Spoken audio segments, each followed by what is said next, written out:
चल रहे हैं, जो 15 से 17 हॉट इश्यूज हैं, हम सबसे पहले उनको देखेंगे, फिर आएंगे अपने सिलेबस की तरफ। तो उसके बाद हम सिलेबस को करने की कोशिश करेंगे इंशाल्लाह ताला। जब हम अपने हॉट इश्यूज कर चुके होंगे तो आप लोग फील करोगे कि सिलेबस भी हमारा ऑलमोस्ट कवर हो चुका है। अच्छा, डिफरेंट अकेडमीज या डिफरेंट टीचर आपको क्या करेंगे, 15 से 20 टॉपिक करा देंगे, this is your all current affair, but मैं इस अप्रोच को फॉलो नहीं करूंगा। I will first go for hot issues, then हम सिलेबस की तरफ आएंगे, क्योंकि हमारे पास 4 मंथ्स हैं, हमें ये कोर्स कोई एक मंथ में नहीं कवर करना, हमें 4 मंथ्स में हम इसको पढ़ते रहेंगे, टेस्ट करते रहेंगे, इवेल्युएशन करते रहेंगे। करंट अफेयर के लिए मेरी अपनी डिफरेंट अप्रोच है और मेरा एक अपना यूनिक सा वे है जो मैं पढ़ाता हूँ और बच्चों के साथ अटैच रहता हूँ, क्योंकि मैं आखिरी डे एंड तक भी बच्चों के साथ अटैच रहता हूँ। क्योंकि अगर आपने देखा कुछ एसेस में टॉपिक ऐसे आ जाते हैं, कुछ करंट अफेयर के ऐसे टॉपिक आ जाते हैं जो उसने लास्ट मंथ से लिया होता है और बच्चे ने किया नहीं होता है। उसके बाद मैं एक टर्म यूज करता हूँ, सदाबहार टॉपिक। सदाबहार टॉपिक लेट्स से अगर आप एजुकेशन की डोमेन में चले जाओ, कोविड की डोमेन में चले जाओ, या आप कुछ डिजीज जैसे कोविड वगैरह है उसकी डोमेन में चले जाओ, या आप पॉलिसीज की डोमेन में चले जाओ, या कश्मीर और इसका इशू चल रहा है, ये हमारे सदाबहार टॉपिक है। हम इनको आखिर में देखेंगे, बाद में देखेंगे।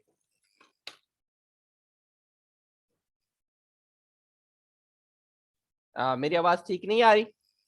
हाँ जी सर आ रही है आवाज आपकी। सर ठीक है। ऐसा कैसे हो सकता है मेरी आवाज ठीक ना आए? जी बहुत क्लियर आ रही है। अच्छा जी, उसके बाद हम देखेंगे वो टॉपिक, एडिशनल टॉपिक जो कभी कभार एग्जामिनर पूछ लेता है, once in a blue moon वाले टॉपिक, हम उनको भी नहीं छोड़ेंगे, क्योंकि मेरे लिए मेरे बच्चे के मार्क्स 70+ आना लाजिम है फॉर करंट अफेयर। अगर वो 70+ नहीं लाता, वो मेरे लिए बहस शर्मा है, क्योंकि मैं अपने बच्चे पर बहुत मेहनत करता हूँ, बड़े दिल से पढ़ाता हूँ, बड़े प्यार से पढ़ाता हूँ। Relevant to the current affair subject, current affair मेरे दिल के बहुत पास है। करंट अफेयर को मैं यूं कहना, current affair is my baby, I love him, I love it. Okay, जी सर। आगे चलते हैं। देन हमारे पास आ जाता है सीएसएस का एक घिसा पिटा सा सिलेबस, जो सालों सालों से यानी कि 2016 से वहीं चल रहा है। इस पे एक नजर डाल देते हैं, उसके बाद आगे चलते हैं। ज्यादा टाइम नहीं लूंगा, हम अपने मेन टॉपिक पे तरफ आएंगे उसके बाद। अच्छा, सब सीएसएस का सिलेबस 3 चीजों में डिवाइडेड है, डोमेस्टिक इश्यूज पे, आपके एक्सटर्नल अफेयर्स पे, और देन ग्लोबल इश्यूज पे। हमारा जो मेजर फोकस होगा पॉलिटिकल और इकोनॉमिक इश्यूज पे होगा सीएसएस के सिलेबस में। समटाइम्स ये 20 मार्क्स का भी क्वेश्चन इसमें से ले लेता है, समटाइम्स पूरे सारे जो आपका पेपर आता है डोमेस्टिक इशू पे आ जाता है, domestic issue relevant to Pakistan. अगर आपकी ज्यादा किस्मत खराब हुई तो सारा डोमेस्टिक इशू दे देगा, अगर आपकी किस्मत सही हुई तो फिर आपको 20 मार्क्स का दे देगा। इट्स डिपेंड्स, अगर आप पास पेपर एनालिसिस करके बैठे हुए तो फिर आपको पता चल जाएगा। देन अगर एक्सटर्नल अफेयर की बात करूं तो ये वाला पोर्शन हम आखिर में करेंगे। वो क्यों आखिर में करेंगे? क्योंकि जब हम अपने हॉट टॉपिक्स से पढ़ चुके होंगे तो आप लोगों को वैसे ही ये टॉपिक्स आ चुके होंगे। इस में अगर हम देखें पाकिस्तान इस relation with India, China and Afghanistan, ये हम, मैं जो अभी आपको हॉट टॉपिक बताऊंगा, अपने हॉट इश्यूज बताऊंगा, उसमें कवर कर चुके होंगे। हमारा मुस्लिम वर्ड्स का ओआईसी वाला जो रोल है वो वाला हम देख लेंगे यहाँ पर। सऊदी अरेबिया, ईरान, जो हमारी मुस्लिम वर्ल्ड पॉलिटिक्स चल रही है उसके साथ रिलेशन जो चल रहे हैं, सऊदी अरब का एक अलग ही यूनिक रोल होता है, ईरान का फिर अलग से स्ट्रेटजी चल रही है, इंडोनेशिया की किसी खाते में नहीं चलता, Turkey is one of most important. Then again इन सबको देख लेंगे। देन हमारा रिलेशन हमारे बाप के साथ, जो हमारा यूएस है जिसको हम माई बाप कहते हैं, उसके साथ देख लेंगे। वैसे ही हम इसको अलग से पढ़ लेंगे, इसका मसला नहीं है, ठीक है। जब हम इसमें से सारी ऑर्गेनाइजेशन नहीं करेंगे, क्योंकि सारी ऑर्गेनाइजेशन पे ना कभी उसने पूछा है, हम इसमें से रिसेंटली सार्क कर लेंगे और 3-4 मेरा ऑर्गेनाइजेशन कर लेंगे। उसके बाद इसकी जो ऑर्गेनाइजेशन होगी ना, वो उसको मैं डिटेल में करवा दूंगा आपको। लेकिन हम जो हमारा जो फोकस होगा वो 3 ऑर्गेनाइजेशन पे ज्यादा होगा जो रेलिवेंट टू 23 है या 24 है, क्योंकि सारी की सारी आपके पेपर में नहीं आनी। Got it? जी सर। अब नेक्स्ट चलते हैं हम। जो मेन इंपॉर्टेंट है हमारा वो ग्लोबल इश्यूज है। ग्लोबल सर हमें इश्यूज कैसे पता चलेगा कि हमें जो हम ऑर्गेनाइजेशन पढ़ेंगे वही हमें पेपर वाला देगा पेपर में? हम बैठे हैं ना, हम क्यों हैं, हमने क्यों अपनी जिंदगी काली की है इसमें। आप अगर लास्ट 20 ईयर्स के पेपर को उठा के देखो करंट अफेयर के, तो वो ऑर्गेनाइजेशन वो वाली ऑर्गेनाइजेशन देता है जो रेलिवेंट अभी चल रही है पाकिस्तान, मतलब जिसका कोई समिट हुआ होगा, जिसमें कुछ अभी हुआ होगा करंट अफेयर के सिनेरियो में। Got it? वो एक यस पुरानी सर। ऑर्गेनाइजेशन में नहीं देगा।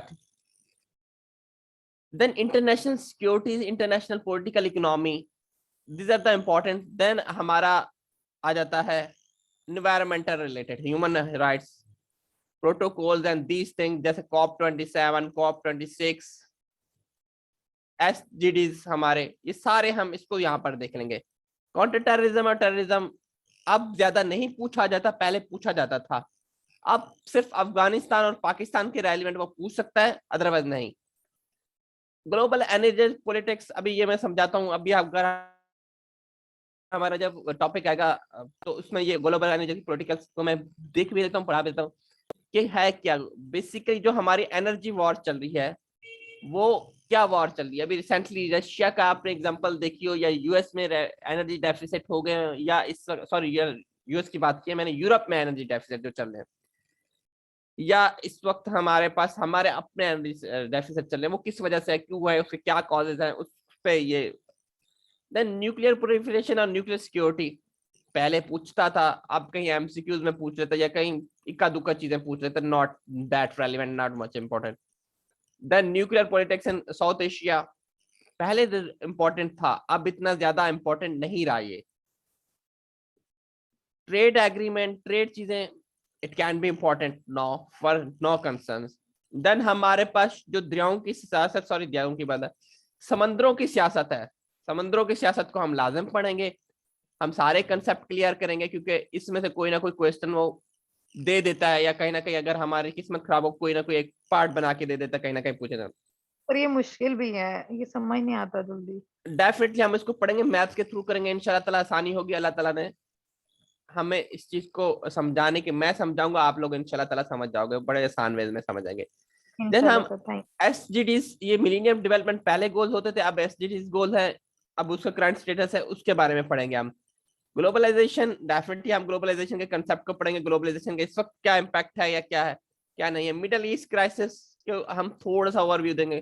कश्मीर इशू लास्ट 2000 अगर कह लो कि 20 के पेपर में आया था, लद्दाख के रेलिवेंट उसने पूछा था। ये सदाबहार टॉपिक है, हम इसको लाजिम या ना, तो थोड़ा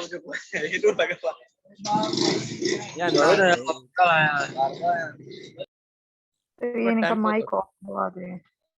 इसीलिए मैं माइक ऑफ करवा देता हूँ सबके। और प्लास्टन इशू तो सर आप खुद ही हार्डली इनके माइक पे रख देना। हार्डली हो सकता है कि एमसीक्यूज में पूछ ले, हमारा कोई इससे इतना इंपॉर्टेंट नहीं है। सिलेबस की समझ आ गई कि क्या चीजें इंपॉर्टेंट है, क्या चीजें इंपॉर्टेंट नहीं है। आगे चलते हैं हम, ठीक है। समझ आ गया कि सीएसएस का सिलेबस कहाँ पड़ा हुआ है करंट अफेयर का, क्योंकि यहाँ पर आपका सब पूरा यस सर। ऑब्जेक्टिव पेपर है, और यहाँ पर करने। अब बात करते हैं जो आपको मैं टॉपिक पहले करवाने जाऊं, जो हमारे पास हॉट इश्यूज है और हम करने जा रहे हैं। सबसे पहले इस वक्त आपका पाकिस्तान में फ्लड आया, फ्लड रिलेटेड पूरा एक सवाल आपका इमेज से लिखवा लो, अगर 23 में कोई जा रहा है या 24 में जा रहा है, इससे एक सवाल आपका बना पड़ा हुआ है, कोई ना कोई।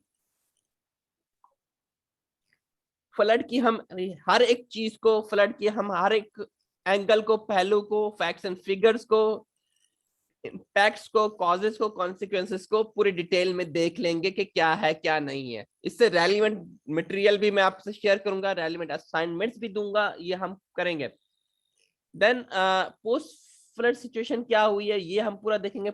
ये पूरा तीनों फ्लड्स पे ही मैंने टॉपिक रखे हैं, कि मुझे पता है कि इस वक्त फ्लड पे एक टॉपिक एक आने वाली है, कोई ना कोई चीज आने वाली है, आपके पास फ्लड पे बम फुटेगा। पॉइंट नंबर 2 पे है the changing climate of Pakistan from floods to heat waves and its impact. Then हमारे पास जो पॉलिटिकल इंस्टेबिलिटी चल रही है वो यूथ को इसमें जोड़ के पॉलिटिकल इंस्टेबिलिटी को का कंसेप्ट ला के वो पूछ लेगा कि क्या है क्या नहीं है। Again impact of political instability and economy. Political instability को हम डिटेल में ही देखेंगे, क्या पॉलिटिकल इंस्टेबिलिटी है, क्यों हुई है क्या नहीं है। इसको हम पूरा एक ओवरव्यू करेंगे, ब्रीफ करेंगे, क्या है कहानी है, कब से पॉलिटिकल इंस्टेबिलिटी आ रही है मुल्क में, कब नहीं है, ये पूरा हम ब्रीफ ओवरव्यू देखेंगे। देन हमारा सदाबहार टॉपिक एनर्जी क्राइसिस वाला, renewable energy crisis and its solution. Then energy policy, हमारे पास एनर्जी पॉलिसी क्या है, उसके आगे वे फॉरवर्ड क्या है, इसको हम डेफिनेटली देखेंगे क्योंकि एक ये टॉपिक मेरे लिहाज से इंपॉर्टेंट है। देन हम वही घिसा पिटा टॉपिक हमेशा कोई ना कोई इससे पूछ लेता है, लास्ट टाइम पीएमएस में पूछ लिया था, इनमें से इन दोनों में से हो सकता है ये ऐसे में पूछा था, ठीक है, क्योंकि पीएमएस में करंट अफेयर नहीं है। तो इस वक्त हम इसमें जो देखेंगे सीएसएस के लिहाज से हम इसको करंट अफेयर और ऐसे दोनों के हिसाब से देख लेंगे, ठीक है। सर एक क्वेश्चन है जी जी बच्चे। सर, सीएसएस के करंट अफेयर का पेपर में लॉन्ग क्वेश्चन भी आते हैं और एमसीक्यूज भी आते हैं, जैसे बाकी बच्चे पेपर्स होते हैं उस तरह होता है? मुझे ये बताइएगा जरा, कंफ्यूजन हो रही बच्चे है। जो सीएसएस का पेपर्स हैं वहां पर एक सब्जेक्ट को छोड़ के बाकी सारे 11 पेपर्स में आपके एमसीक्यूज हैं, ठीक है। देन हमारे पास जो इस वक्त रिसेंटली एससीओ समिट हुआ है, इसको मैं डिटेल डिस्कस करूंगा कि पाकिस्तान के पर्सपेक्टिव से ये क्या इंपॉर्टेंट है, क्यों है, किस लिए है, क्योंकि मुझे ये इंपॉर्टेंट लगता है फॉर 23 नॉट फॉर 24 और 23। देन हमारे पास हाइब्रिड वॉरफेयर क्या है। हाइब्रिड वॉरफेयर पहले हमारे पास लड़ाई हथियारों से होती थी, इस वक्त साजिशों से होती है, जिसको हम कोल्ड वॉर का नाम भी देते हैं। कोल्ड वॉर से अब हाइब्रिड वॉर की तरफ शक्ल चल रही है। एनर्जी क्राइसिस यूरोप में क्यों हुए, किस लिए हुए, उसकी क्या कॉजेज हैं, क्या इफेक्ट्स हैं, किस लिए है। देन इस वक्त हमारे पास जो वोमेन राइट्स की बात चल रही है इस वक्त, जो वोम फेमिनिज्म जेंडर्स पे बात चल रही है, वो इस वक्त ईरान पे हॉट टॉपिक है। ये 23 के लिहाज से बहुत इंपॉर्टेंट टॉपिक है ईरान वाला। मैं पहले बच्चों को बता भी चुका हूँ इस बैकग्राउंड को, हम इसको डिटेल डिस्कस करेंगे, क्या फॉरेन एजेंडा क्या है, ईरान का एजेंडा क्या है और क्या है क्या नहीं है, ठीक है। Got it. Okay sir. फिर हम आगे बात करते हैं तालिबानाइजेशन की।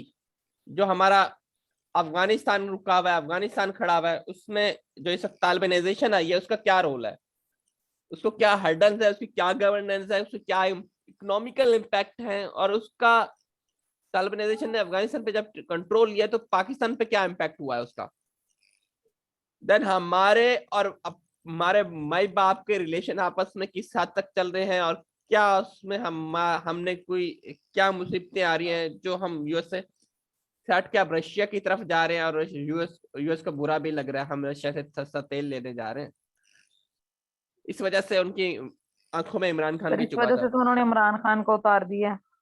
अच्छा वो खैर एक अनऑफिशियल बात है, हम ये सीएसएस में नहीं लिख सकते, क्योंकि हम हमेशा याद रखिएगा सीएसएस में कभी अपनी ओपिनियन नहीं देनी। अपनी ओपिनियन इस लिहाज से मतलब बाइस्ड ओपिनियन। वो इमरान खान को आर्मी ने आके उतार दिया, ये वो इस टाइप की स्टेटमेंट कभी भी नहीं झाड़नी वहां पर। आपने किसी की ओपिनियन देनी है, किसी का रेफरेंस देना है, तो बताना है कि फलां रिपोर्ट से मैंने लिया, फलां मैंने आर्टिकल से लिया, फलां जगह से लिया, फलां सर्वे से लिया। प्रॉपर कोट करना है वहां पर आपको। वहां पर अपनी पर्सनल बातें नहीं झाड़नी। होता यह है कि कोई टॉपिक आया, बच्चे ने पर्सनल बातें झाड़ी, एग्जामिनर ने कहा चल भाई हट साइड में, ये उसने एक क्वेश्चन क्रॉस कर सर दिया आपका। लेकिन पॉजिटिव पर्सपेक्टिव तो दे सकते हैं ना, किसी का सोल्यूशन पॉजिटिवली तो दे डेफिनेटली आप सकते हैं। पॉजिटिव दे सकते हो, लेकिन उसमें आपको क्रिटिकल एनालिसिस करना है उस क्वेश्चन का। गेटिंग माय पॉइंट, आपको अपना ओपिनियन देना है क्रिटिकल एनालिसिस करके। Okay sir.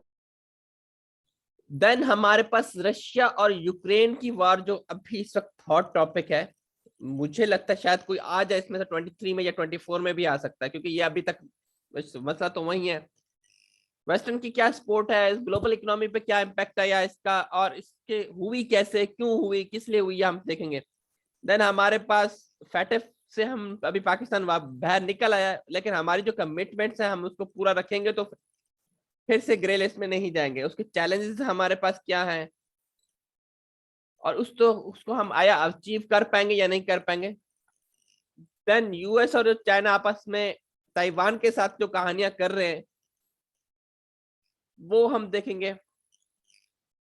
देन पाकिस्तान के अपने इकोनॉमी के चैलेंज क्या है, इकोनॉमिक चैलेंजेस पाकिस्तान के। मैं जो इतने टॉपिक आपको करा रहा हूँ, बिलीव मी, अगर आप ये लोग कर लोगे, अच्छे से कर लोगे, इसके असाइनमेंट्स बना लोगे, आप करंट अफेयर भी पास कर लोगे, आप अपना एस्से भी पास कर लोगे, कंटेंट की आपको कमी नहीं होने वाली। अगर यहाँ पे कोई बच्चा पहले दे चुका है, अगर बैठा हुआ है, तो आपको कंटेंट की कमी नहीं होने वाली। Are you getting my point? Then last but not least, Pakistan की फॉरेन पॉलिसी को हम लाजिम पढ़ेंगे, शुरू से लेके आखिर तक उसका अलिफ बे पढ़ेंगे। देन अभी उसको नई चैलेंज क्या है, उस हमारे यूएस के साथ क्या रिलेशन है, उस पाकिस्तान की फॉरेन पॉलिसी को हम डिफरेंट कंट्रीज के हिसाब से, रिलेशंस के हिसाब से हम किस मोड पे खड़े हुए हैं, उसके हमारे क्या फॉरेन पॉलिसी हमें अलाउ करती है, ये सारी चीजें हम पढ़ेंगे इन आवर करंट अफेयर। किसी का कोई सवाल, किसी का कोई यहाँ तक कोई क्वेश्चन तो पूछ ले। हाँ जी, किसी का कोई सवाल यहाँ तक सिलेबस से या इस टॉपिक से या कुछ? No sir. Everything is clear? आगे चले? Yes sir. किसी को कोई जी चीज सर। किसी को कोई चीज तंग कर रही है तो वो पूछ ले मुझसे, नो इशू।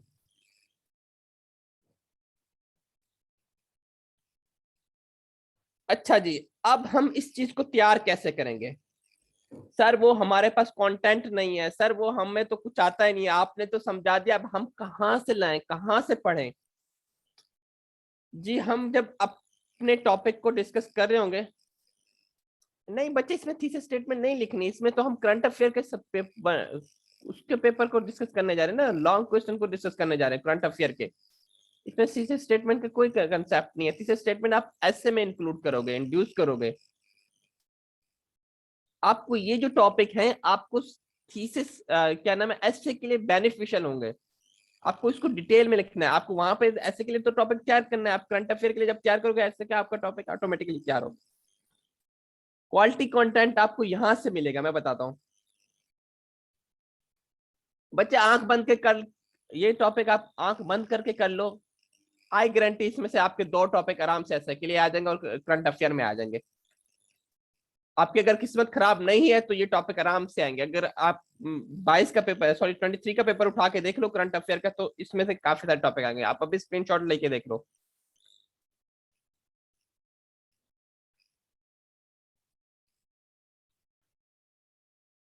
पाकिस्तान अफेयर के लिए जब आपका पेपर हो रहा है तब मुझसे गैस पूछेगा। अच्छा, हम रेलिवेंट आर्टिकल्स पढ़ेंगे, articles not of the newspaper. Newspaper की कहानी हम आखिर में देखेंगे, it's not necessary to read newspaper. हम ऑथेंटिक आर्टिकल पढ़ेंगे जो इंटरनेशनल पब्लिश हुए हैं, किसी ऑथर ने पब्लिश किए हैं, या इस चीज को हम अपने करंट अफेयर के सब्जेक्ट में इंड्यूस करेंगे। वहां से हम फैक्ट्स एंड फिगर लेंगे जो किसी ने रिसर्च की हुई है, किसी ने कुछ लिया हुआ है, किसी इदारे का हमने लिया हुआ है, लेट्स सपोज मैं। उसके बाद हम ऑथेंटिक रिसर्च रिपोर्ट्स पढ़ेंगे, उससे हम अपना डाटा कलेक्ट करेंगे। वो मैं आपको कलेक्ट करके मैं बताऊंगा, मैं आपको उसी जब आपको लेक्चर दे रहा हूँ तो वहां पे बता दूंगा। और जब मेरे नोट्स आएंगे तो आपको वहां पे डिटेल नोट्स मिल रहे होंगे कि ये चीजें आपको सिर्फ पढ़ना है और उसके अपने नोट्स बनाने हैं और आपको असाइनमेंट्स करने होंगे, ठीक है? अगर किसी ने वाकई में इस चीज को कर लिया तो for me he is successful, he और शी इज, सॉरी। देन हमारे पास ऑथेंटिक सर्विस आते रहते हैं, डिफरेंट कंपनीज, डिफरेंट ऑर्गेनाइजेशन, जो ऑथेंटिक ऑर्गेनाइजेशन सर्विस कंडक्ट करते हैं, वहां से हम अपना डाटा कलेक्ट करेंगे to induce in our paper, to induce in our question. Then आखिर में हम डेफिनेटली न्यूज़पेपर के तो हमारा सेशन चलता है, वहां से जितना डाटा कलेक्ट होगा हम अपनी फैक्ट बुक बनाएंगे। फैक्ट बुक मैं आपको बनाना सिखाऊंगा कि फैक्ट बुक बनाते कैसे हैं। जब आपकी फैक्ट बुक बनी होगी तो आपको मैं कोई भी क्वेश्चन दूंगा, आपने वो सारी चीजें वहीं से फटाफट वहां पर पेस्ट करनी होगी, आपका क्वेश्चन तैयार है। आपने अपने क्वेश्चन का इंट्रो लिखना है, बीच में सारी हेडिंग आउटलाइन बनानी है, कंक्लूजन लिखना, ये आपका तैयार हो गया। और आपको फैक्ट्स एंड फिगर यहाँ पर मर्ज करते जाना है, आपका 20 मार्क्स का क्वेश्चन आराम से रेडी हो जा रहा है। इसी तरह ये आपको जो फैक्ट बुक इक्वली आपको हेल्प करेगी ऐसे में। देन मैं आपको एक और चीज करवाऊंगा, आपको मैं डिफरेंट बुक्स की समरी भी करवाऊंगा इसी में, ताकि आपको आइडिया हो कोई टॉपिक आया है तो जो फेमस बुक्स हैं उसकी समरी आपके जहन में पड़ी होगी, आप कहीं भी उस बुक को रैली में घुमा के चिपका सकते हो। लेट्स सो इकोनॉमी से आया तो अकबर ऐसा की बुक आराम से मैं आपको समझा दूंगा, उसकी समरी बता दूंगा कि आपको पता चल जाएगा कि कहाँ कहाँ आपने उस चीज को चिपकाना है। कोई टॉपिक आया इकोनॉमी का तो आराम से आप वहां पे बता दोगे, ठीक है। देन हम अपने डिफरेंट डॉक्यूमेंट्रीज जो मैंने देखी हुई है या आपको सजेस्ट कर दूंगा कि ये डॉक्यूमेंट्री देख लो, ताकि आपका दिमाग थोड़ा सा खुल जाएगा, क्योंकि करंट अफेयर आपके पास बड़ा फारिग वक्त होता है, आपके पास मोबाइल चलाने का बड़ा टाइम होता है, तो मैं आपको डॉक्यूमेंट्री सजेस्ट करूंगा। देन अब आप पूछोगे सर ये मूवीज, आपका दिमाग खराब तो नहीं होगा, मूवीज क्यों देखेंगे हम? आया सवाल जहन में? Yes sir. आया सर जी नो जी नहीं सर, सर। सर देखेंगे तो सर, वो पूरा डॉक्यूमेंट्रीज ओवरव्यू बहुत आ अच्छी जाता होती है हैं। ज़हन। अब आपका तो सवाल बनता है सर आप राइट पहले सर जी। आप पहले सारों के मूवीज भी बता रहे हो कि करंट अफेयर के लिए हम मूवीज भी देखेंगे कि सर ये तो बात ना हुई, आप तो बड़ा यूनिक सीएसएस करवा रहे हो। वो मूवीज मैं आपको बताऊंगा कि मूवीज देखनी कौन सी रेलेवेंट मूवीज हैं। लेट्स सपोज एक वर्ल्ड war 2 पे कौन सी मूवीज देखनी है आपको, जो और इस वक्त पोस्ट वार पे कौन सी मूवीज देखनी है आपको, उसके बाद वर्ल्ड war 1 पे कौन सी मूवीज देखनी है। जिसका आईआर का सब्जेक्ट होगा वो भी यहाँ से तैयार हो जाएगा, जिसने करंट अफेयर करना है वो भी जाएगा। क्योंकि एक्चुअली मूवीज में आपको इसलिए सजेस्ट करूंगा, इसलिए बताऊंगा क्योंकि आपको वहां से हिस्ट्री क्लियर हो जाएगी। 2-3 घंटे में आपके पास बड़े फारिग टाइम होता है ना सीएसएस में, आपको बड़े कीड़े काटते हैं कि आपको बड़ा फारिग टाइम वेस्ट करना होता है, तो उस टाइम में आपको मैं बोलूंगा बच्चे बड़ा फारिग टाइम है, ये वाली मूवी देख लो, उसके बाद मुझे बताना कि हुआ क्या था इसमें। बस वो थोड़ी अंग्रेजी में होगी, उसको आप सब टाइटल कर में देख लीजिएगा, ठीक है। क्लियर है ये बात? बड़े मजे करके बड़ा इंजॉय करके हम सब्जेक्ट को लेके चलेंगे, कोई यस बोर सर। कोई बोर नहीं करेंगे अपने सब्जेक्ट को, हम इंजॉय करेंगे। क्योंकि देखिए मेरा मानना ये तो जिस चीज में आपका इंटरेस्ट ही ना हो वो चीज आप पे बोझ होती है, और बोझ को करने का फायदा नहीं है। खोते पे जितना वजन डालो वो हमेशा उसी को उठा के चलता रहेगा, लेकिन वो इंजॉय नहीं करता है। मेरे इंटरेस्ट की कोई चीज होगी तो मैं इंजॉय करूंगा, अदरवाइज नहीं करूंगा। मैं अपना करंट अफेयर मेरे से बहुत मेरे दिल के करीब है, मैं चाहूंगा कि मेरे हर स्टूडेंट के करीब हो दिल के, वो जिस तरह मैं उनको पढ़ाऊं उस तरह वो उतनी इक्वल मेहनत करके। देखिए मैं तो आपको गाइडेंस दे दूंगा, पाथ दे दूंगा, मैं बोलूंगा ये चीजें, मेहनत आपको करनी है, आपको चीजें लिखनी होगी, आपको अपनी प्रॉपर नोट्स बनाने होंगे, फैक्ट्स एंड फिगर्स लिखने होंगे, फैक्ट बुक बनानी होगी, तब जाके आप कामयाब होंगे दोनों ऐसे। और उसके लिए okay sir. definitely it will help you in other subject as well। आप अपने आप को यूनिक बनाओगे तो आगे चल पाओगे, अदरवाइज नहीं चल पाओगे। यहाँ पर सीएसएस में 40 से 50 हजार बच्चा बैठा होता है, तो कैसे चलेगा आप लोगों का काम? आपने अगर ग्राउंड वर्क किया होगा, होमवर्क किया होगा, तो वो लिख पाओगे ना। जब आपके पेपर्स होंगे, आपके एक एक दिन में 2-2 पेपर होते हैं, आपके पास ऑलरेडी सारी चीजें तैयार पड़ी हुई है, आपने वो चीजें पढ़ी हुई है, दोबारा आपने सिर्फ एक रिवीजन देनी है और जाके पेपर में बैठ जाना है। और एग्जाम से पहले आपने वो सारे फैक्ट्स एंड फिगर्स की एक फाइल लेके जानी है, वहां पर देखना है, फाइल्स को एक एक नजर देखना है, और आपका काम रेडी है। आपको मैं ये करवाऊंगा कि जितने भी हम क्वेश्चन करेंगे, जितने हॉट टॉपिक्स होंगे, उनकी मैं कहूंगा बच्चे चलो भाई मुझे आउटलाइन बना लो। एटलीस्ट मैं आपको 25 टॉपिक्स की तो आउटलाइन आपसे बनवाऊंगा। और आउटलाइन जब आपके बन जाएंगी उसको मैं करेक्ट कराऊंगा, नहीं ये चीज सही थी, ये चीज आपने गलत किया, इसमें ये चीज आपने मिस कर दिए, ताकि आपने जब पेपर में बैठना है तो आपको वो आउटलाइन दिमाग में रटी होगी कि मैंने ये चीजें की होगी। वो आउटलाइन आप जाके एज ए पेपर में छापोगे, आपका काम हो जाएगा। वरना ऐसे काम नहीं चलेगा, थोड़ी सी मेहनत करने के। अच्छा एक रूल भी डिफाइन कर दूं मैं, जो मेरी क्लास के रूल होंगे करंट अफेयर, जिसने 1 से 2 क्लासेस छोड़ी वो नेक्स्ट क्लास में अपने आप को नहीं आएगा, उसका कोर्स वहीं पे खत्म हो जाएगा। क्योंकि ये कहानी सीक्वेंस है, वो इतनी इक्वल मेहनत चल जाएगी। जिसने असाइनमेंट नहीं की वो नेक्स्ट असाइनमेंट में उसकी चेक ही नहीं करूंगा। ये थोड़ा सा मैं सख्त हूँगा इसमें, लेकिन आपको मेहनत करने की जरूरत होगी। अगर मैं आपको रिलैक्स रखूंगा तो आप नहीं कर पाओगे। बच्चे मैं एमसीक्यूज पे आ रहा हूँ Rubab. Post party it's not a Pakistan affair class, it's a current affair class Rubab. Post partition वहां पर होता है, ठीक है। बाकी रही हमारे के 20 मार्क्स के एमसीक्यूज कहाँ से तैयार करेंगे हम, वो भी एक कहानी है। तो 20 मार्क्स के एमसीक्यू जो मेरा जीके का रेगुलर करंट अफेयर का सेशन होता है, तो मैं आप सब बच्चों को वहां पर एक्सेस दूंगा। आए उस करंट अफेयर की क्लास, जब हमारे पास वन लाइनर क्लास होती है तो हम वहां पर सारी चीजों को डिटेल में खोल के पढ़ते हैं। करंट अफेयर की क्लास उसमें हमारे पास है क्या, हमारे पास एमसीक्यूज में आते क्या है, नॉर्मली समिट्स आ रहे होते हैं सीएसएस में। नॉर्मली आपके क्या नाम है, प्राइम मिनिस्टर, फॉरेन मिनिस्टर का पाकिस्तान का विजिट कहाँ हुआ था, या किसमें आया था, कब आया था, डेवलपमेंट जो चल रही होती है ओवरऑल उसके बारे में पूछ लेता है। आपके बुक्स के ऑथर पूछ लेता है, वो फेमस बुक जो हॉट सेलर होती हैं उसके ऑथर्स पूछ लेते हैं। ये सारी चीजें हम वन पेपर में कर लेते हैं, उसमें हमारा मसला नहीं है। आपको एडिशनल बेनिफिट्स ये होगा, जो मेरा वन पेपर का बैच चल रहा है वहां पे आप करंट अफेयर के आराम से चीजें कवर कर लोगे, उसमें मसला ही नहीं होगा। 20 एमसीक्यू।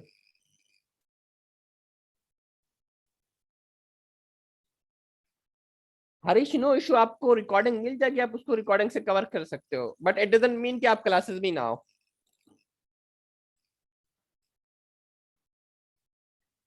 चले अब हम आप बता देते हैं कि थोड़ी सी आपको मेहनत क्या करनी होगी। मैं जो आपको असाइनमेंट दूंगा उसकी क्लास में ही इवैल्यूएशन होगी आपकी, सबके सामने होगा, सबके सामने डिस्कस करूंगा।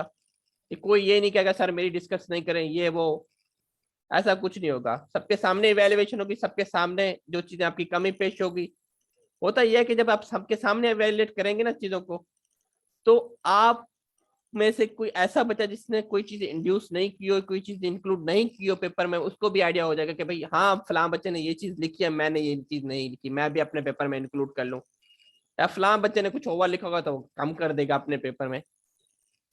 हम करेंगे ये कि आपका जो ग्रुप बना होगा उसमें डेली कोई ना कोई क्विज आ रहा होगा आपके लिए, आप उसको सॉल्व करोगे। कोई ना कोई आपको थिंक पॉइंट आ रहा होगा, उस पर आप थोड़ा सा थिंक करके मुझे बताओगे कि क्या है क्या नहीं है।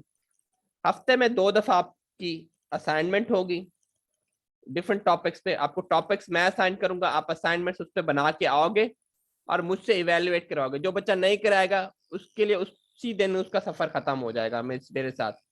मैं उसको बोलूंगा बच्चे ये ले अपनी fees, goodbye, I don't want to teach you. थोड़ा सा मैं इसमें सख्ती करूंगा। अगर मेरे यही रूल्स हैं, जिसको ज्वाइन करना होगा कर ले, जिसको नहीं करना होगा नहीं करे। फॉर मी मोस्ट वेलकम उसके लिए। देन हमारा वीकली टेस्ट होगा। वीकली टेस्ट में आपको करंट अफेयर का एक क्वेश्चन मिलेगा जो कि 20 मार्क्स का होगा, आपको वो अटेम्प्ट करना होगा। देन मेरी एक आदत ये है कि मैं थोड़ा सा वखरे टाइप का बंदा हूँ, मुझे सुकून नहीं मिलता बच्चों को इतनी सारे टॉर्चर करके, मैं एक और टॉर्चर दे देता हूँ।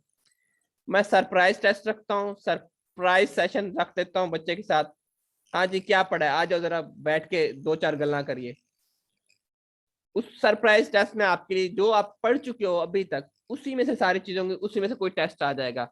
अब ये नहीं कहना सर आपने बताया नहीं। सरप्राइज का मतलब सरप्राइज होता है मेरे लिए। देन हमारे होंगे मंथली मॉक्स। मंथली मॉक्स हमारे रेगुलर चलेंगे, जो आपके सारे पेपर्स के होंगे इसके भी मंथली मॉक्स होंगे, जो कि आपका 52 मार्क्स का पेपर होगा उस मंथली मॉक्स में। देन आपका जब मेगा मॉक्स होगा फिर 100 मार्क्स पे चला जाएगा वो पेपर। ये आपके वीक में सारे टेस्ट होते रहेंगे। मंथली आपका फिर मंथली सीरीज चलेगी, मंथली आपके साथ हो जाएंगे। मेगा मॉक्स आपका मंथ के 2 मंथ्स के बाद होंगे। ग्रैंड मॉक्स आपका 3 मंथ्स के बाद होंगे। देन ग्रैंड एग्जाम आपका 4 मंथ्स के, जब आपका सिलेबस खत्म होने वाला होगा, सब खत्म होने लगा। यहाँ पर आपका हाफ बुक कवर हो जाएगा, यहाँ पे फुल बुक कवर हो जाएगा, यानी आपका फुल ओवरऑल सिलेबस हो जाएगा। आ गई बात समझ? किसी को कोई क्वेश्चन, इसमें कोई इतराज, कोई मसला परेशानी यहाँ तक? अब किसी को कोई मसला हो, कोई सवाल हो, जिंदगी में कोई चीज परेशान करती हो तो पूछ लें मुझसे। यहाँ तक करंट अफेयर का कि जो अभी तक मैंने बताया, कोई मसला है? No sir, no issue. ठीक है, वेल डन। आगे चलते हैं। नहीं किसी को कोई स्ट्रेटजी पे एतराज हो तो वो बता सकते कि सर ये चीज हमारी मिस होगी, आप इसको भी इंक्लूड कर लें। कोई suggestion?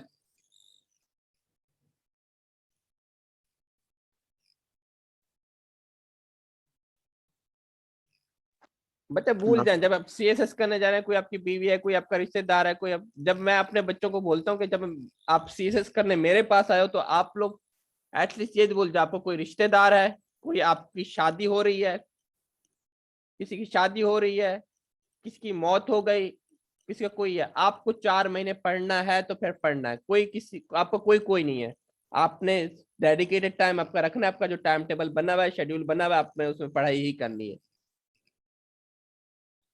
But lack of knowledge इसलिए कि अभी आपको कोई राइट गाइडेंस नहीं है, आपको पढ़ना क्या है, आप इधर उधर भटक रहे हो, आपकी ये मंजिल खड़ी हुई है, आप कभी यहाँ जाते हो, कभी यहाँ जाते हो, कभी यहाँ जाते हो, या कभी यहाँ से गोल गोल चक्कर, जैसे लॉरी आपको वो बताते ना एड्रेस, उससे पूछो ना कि रास्ता क्या है। अब लाहौर हाई कोर्ट के रास्ते हैं 4 से 5 गेट, वो पूछते हैं आओ बैठो भाईजान मैं तुम छट के आवागा। अब वो एक गेट से आपको उठाएगा, दूसरे गेट पे आपको छोड़ देगा। आपका मसला ये है अभी, आप एक गेट से उठ रहे हो, दूसरे गेट पे छोड़ रहे हो, अराउंड आपको रेलिवेंट कोई गाइडेंस नहीं मिल रही कि कहाँ आपको किस चीज को क्या पढ़ना है। काशिफ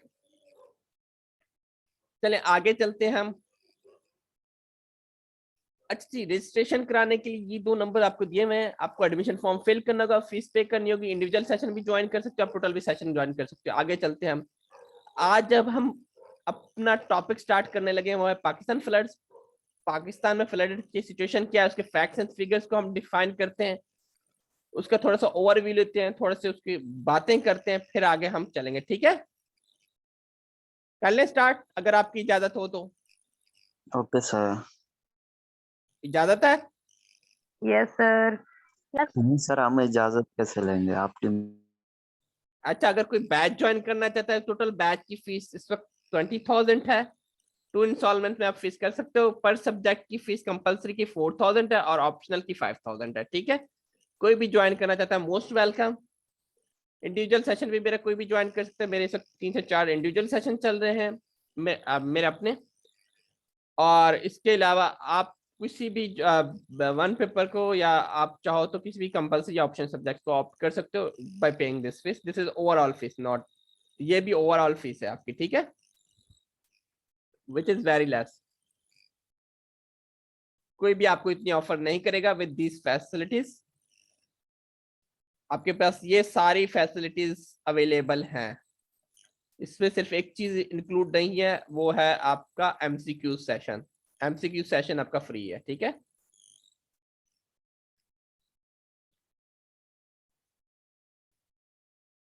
चलें ये कहानी हम यहीं पे खत्म कर देते हैं। अब आते हैं हम आज के टॉपिक की तरफ। ठीक है, अब तक की बातें समझ आ गई? किसी को कुछ पूछना तो पूछ ले जब तक।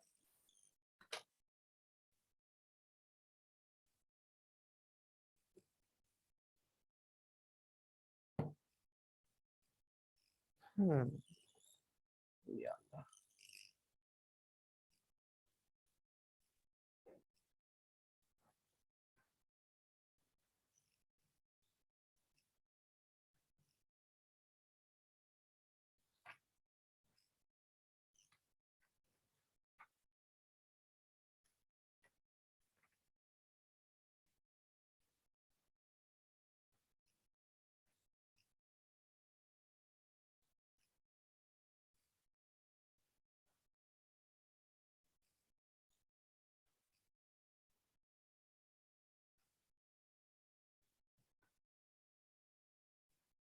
एक मिनट दीजिएगा, मैं जरा ये ओपन कर लूं अपनी एक फाइल आपको शेयर करने के लिए।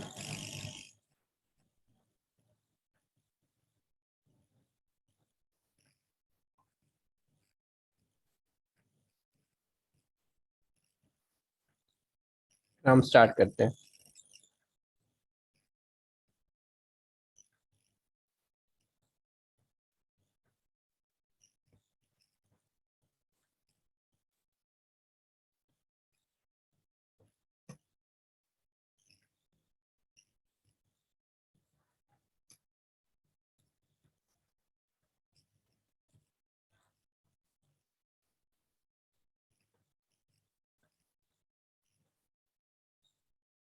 स्क्रीन नजर आ चुकी है बच्चों आपको?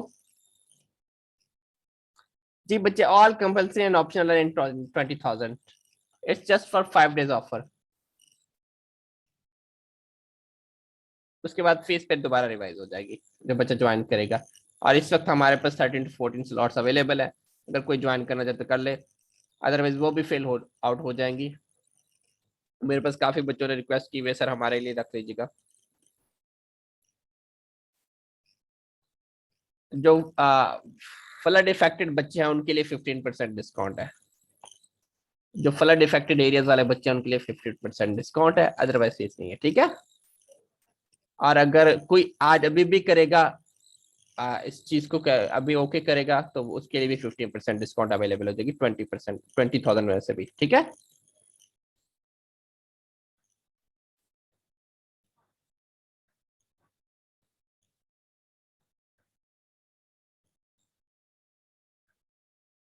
चलें अब फ्लड इन पाकिस्तान की कहानी हम देख लेते हैं.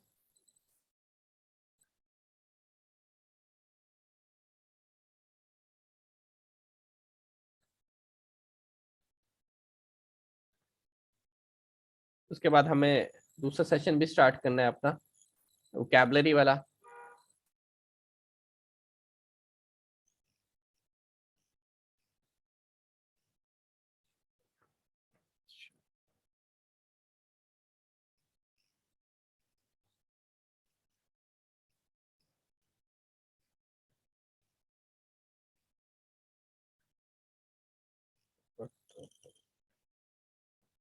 एक मिनट चलिएगा.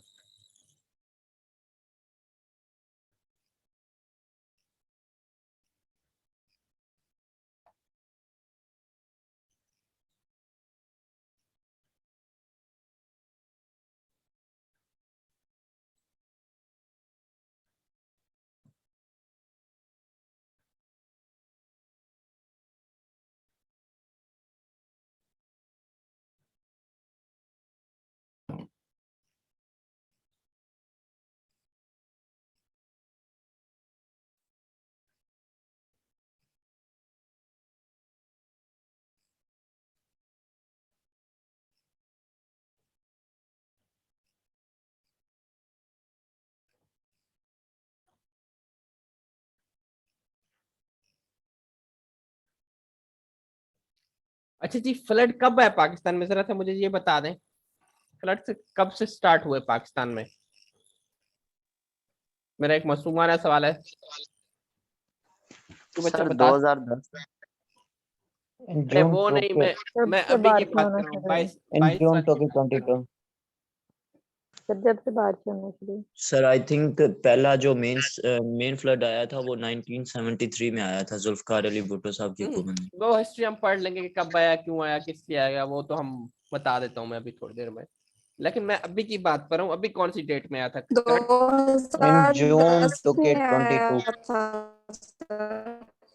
22 में कब आया? 22 में कौन से जून महीने में? 22 जून 22 ठीक है. अब इसी से कब अपनी कुछ फैक्ट्स एंड फिगर्स को बनाते हैं. अच्छा जी, सबसे पहले मैं आपको कुछ फैक्ट्स शेयर करने लगा हूँ. ये फैक्ट्स अपने पास एज इट लिख लें ताकि आपके काम आए फैक्ट्स, अगर कोई बच्चा ज्वाइन नहीं भी करता. नंबर 1 फैक्ट इसका ये था, it was the deadliest flood up till now in Pakistan.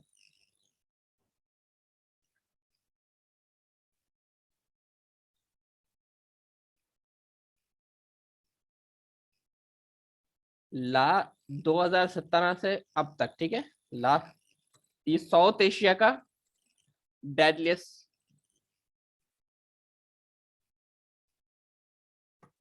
Flood था. Number 1 fact. नंबर 2 फैक्ट, आपका इससे 30 मिलियन से ज्यादा लोग अफेक्टेड हुए हैं. ये अपने पास एज इट लिख लीजिएगा. पहले मैं फैक्ट्स बता रहा हूँ, उसके बाद फिर फ्लड की कहानी शुरू करता हूँ. ठीक है. तकरीबन 7 लाख एकड़ से ज्यादा फसलें तबाह हुई हैं.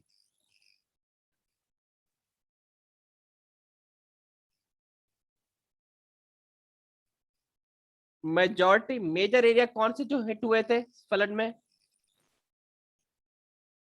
सिंध और बलूचिस्तान, ऐसा है? Yes sir. Yes, sir.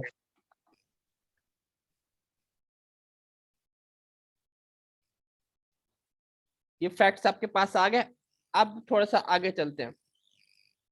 और एक और चीज, सॉरी, 1000 से 1100 बंदे डूब के मर गए या किसी वजह वजूहत की वजह से मर गए। More than them, sir. More than 1000 है, ठीक है।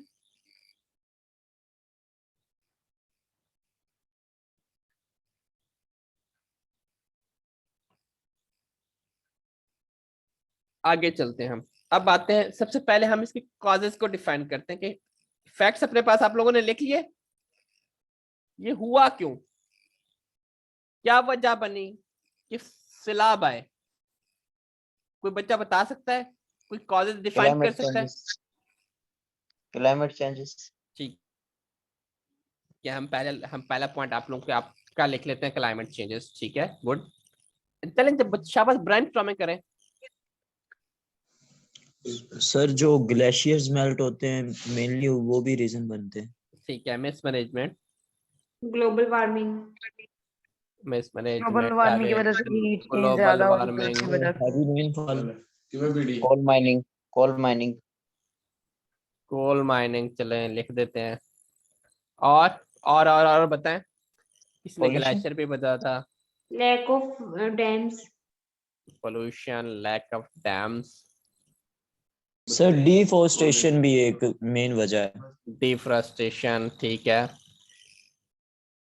अभी आप लोगों के सामने ही मैंने एक चीज टॉपिक लिखा, आप लोगों ने मुझे कितने कॉजेस बता दिए? कोई और कॉज है? हाँ जी, Mismanagement. मेजर यही है। जी वो इंडिया और Mismanagement. पाकिस्तान की जो प्लस चल रही है सर।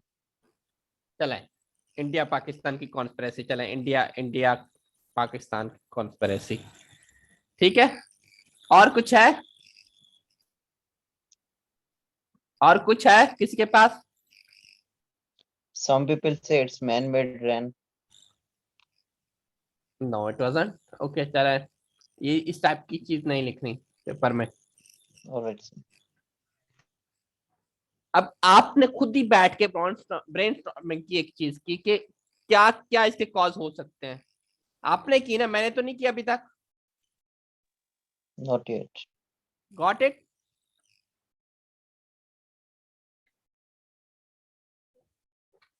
चले, अब हम इसके कॉजेस को डिफाइन कर ही लेते हैं। आप लोगों ने बता दिए तो चलो हम अब सबसे पहला जो सबसे मेन कॉज है वो क्या था इस जून में क्या हुआ था? Political instability. चलो पॉलिटिकल इंस्टेबिलिटी का मुझे डिफाइन कीजिएगा, क्यों हुआ? सर मानसून बारिशों का सीजन ही स्टार्ट हुआ था। Due to not the due जून में to क्या हुआ था? अब ब्रेनस्टॉर्म करें, अपने दिमाग को खोलें, पार्टिसिपेट करें। लेकिन अब जब अपना Heavy rain. क्वेश्चन आप लिखेंगे, मैं नहीं लिखूंगा, आप खुद ही लिखोगे। सबसे पहले हैवी रेनिंग। हैवी रेनिंग, चले हैवी रेनफॉल लिख लेते हैं। एक heaviest rainfall. हैवी रेनफॉल का सिलसिला जून या जुलाई में हुआ, और वो किसकी वजह से हुआ? मॉनसून की बारिशें स्टार्ट हुई थी, ऐसा है? ऐसा है? Yes, sir. Yes sir. अच्छा, अब यहाँ पर अपने पास ये नोट कर लो, मॉनसून की एसिड रेन कब हुई? अब मॉनसून की नॉर्मली होता क्या है, यहाँ पर अब कहानी मैं सुना देता हूँ। होता यह है कि पाकिस्तान में, जी आईफोन पूछें आईफोन। अपना, एक तो नाम नहीं रख के आते ना वो। होता यह है कि पाकिस्तान में नॉर्मली जो बारिश होती है वो 4 साइकिल तक होती है, 4 साइकिल में कंप्लीट हो जाती है, ठीक है। इस साल हुआ क्या, ये 8 to 12 साइकिल पे चली गई है। आपने देखा होगा कि नॉर्मली बारिश कब खत्म होती है मॉनसून की? जल्दी बताइए मुझे, मॉनसून का सीजन कब होता August. है? सर Early जुलाई August. से सितंबर, जुलाई से सितंबर। सितंबर। और मुझे बताएं, अब मुझे पता भी तो चले आप लोग कितना जानते हैं मॉनसून का early सीजन August. का पता। अर्ली अगस्त। तो इस वक्त कब तक चलता रहा है मानसून का सीजन? मानसून की बारिशें कब तक होती रही हैं इस दफा? सर इस दफा जून में ही स्टार्ट हो गई थी और तकरीबन अक्टूबर तक। ये नवंबर तक गई है, तकरीबन अगर कह लूं तो नवंबर तक गई है। ऐसा है? Yes, sir. Yes, sir. अक्टूबर तक गई है, नवंबर में एक हिट हुआ था। अब उसकी इसकी दूसरी वजह पे आते हैं। दूसरी वजह क्या है? दूसरी वजह ये है कि आपका क्लाइमेट चेंज हुआ। क्लाइमेट चेंज का वर्ड आपने यूज किया था ना? Yes sir. अब क्लाइमेट चेंज क्या है? मुझे कोई बच्चा समझाए क्लाइमेट चेंज के वर्ड की क्या मतलब है? सर आबहवा का चेंज हो जाना। मैं समझा नहीं, आबोहवा क्या चेंज हो गई? सर टेम्परेचर बहुत ज्यादा हो गया ना, ग्लोबल वार्मिंग हो गई। ठीक है, और कोई बच्चा बताए। देखिए शाबाश, पार्टिसिपेट करेंगे तो सीखेंगे ना। मैं एक नल्ला सा बंदा क्या सिखाऊंगा आपको? Warming the earth. ठीक है सर कोई भी जो है ना इन्वायरमेंटल कंडीशंस वो प्रोलॉन्ग चल रही हैं। मतलब 2021 में जनवरी तक स्मोक रहा था, इवन के जनवरी के एंड तक स्मोक रहा था, तो ये क्लाइमेट चेंज में आता है। ठीक है, हो गया। चले और कोई वजह क्या हुआ? Can be said as deforestation and man-made activities which are disturbing the nature, its balance, so due to which climate change might have occurred. चले सबसे पहले आप इसको बड़े पैमाने पे देखते हैं, क्या हुआ? क्लाइमेट चेंज किसकी वजह से हुआ? Global warming. Now what the hell is global warming? अब मुझे ग्लोबल वार्मिंग कोई समझ आए?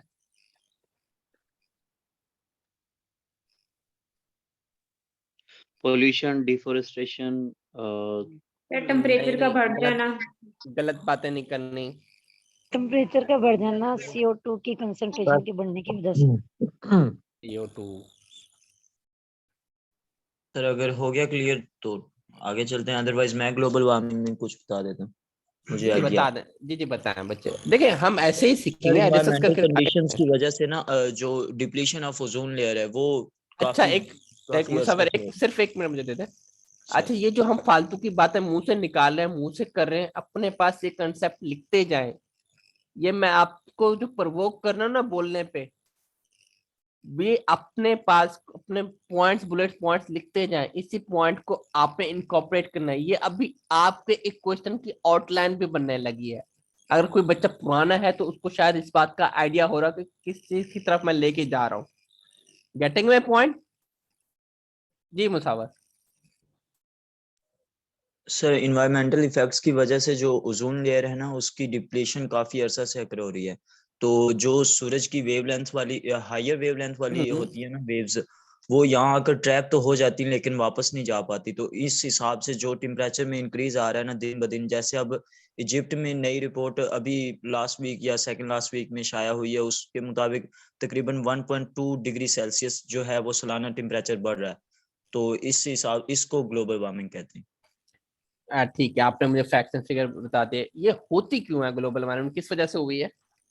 सर टेम्परेचर जब जैसे ये सूरज की शुआएं हैं, जब वो आती हैं जमीन के ऊपर पड़ती हैं, तो उसमें सर जो हमारी जमीन के ऊपर कार्बन डाइऑक्साइड है जो प्रोड्यूस हो रही है ये फ्यूल के बर्न करने से, इससे वो कार्बन डाइऑक्साइड उस एनर्जी को कैप्चर कर लेती, वापस नहीं जाने देती।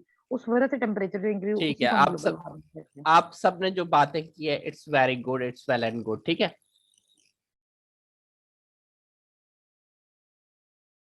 ठीक है। अब हम थोड़ा सा इसको मेन मुद्दे पे आते हैं।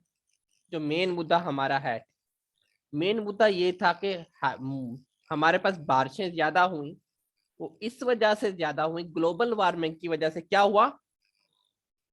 टेम्परेचर आपका क्या था?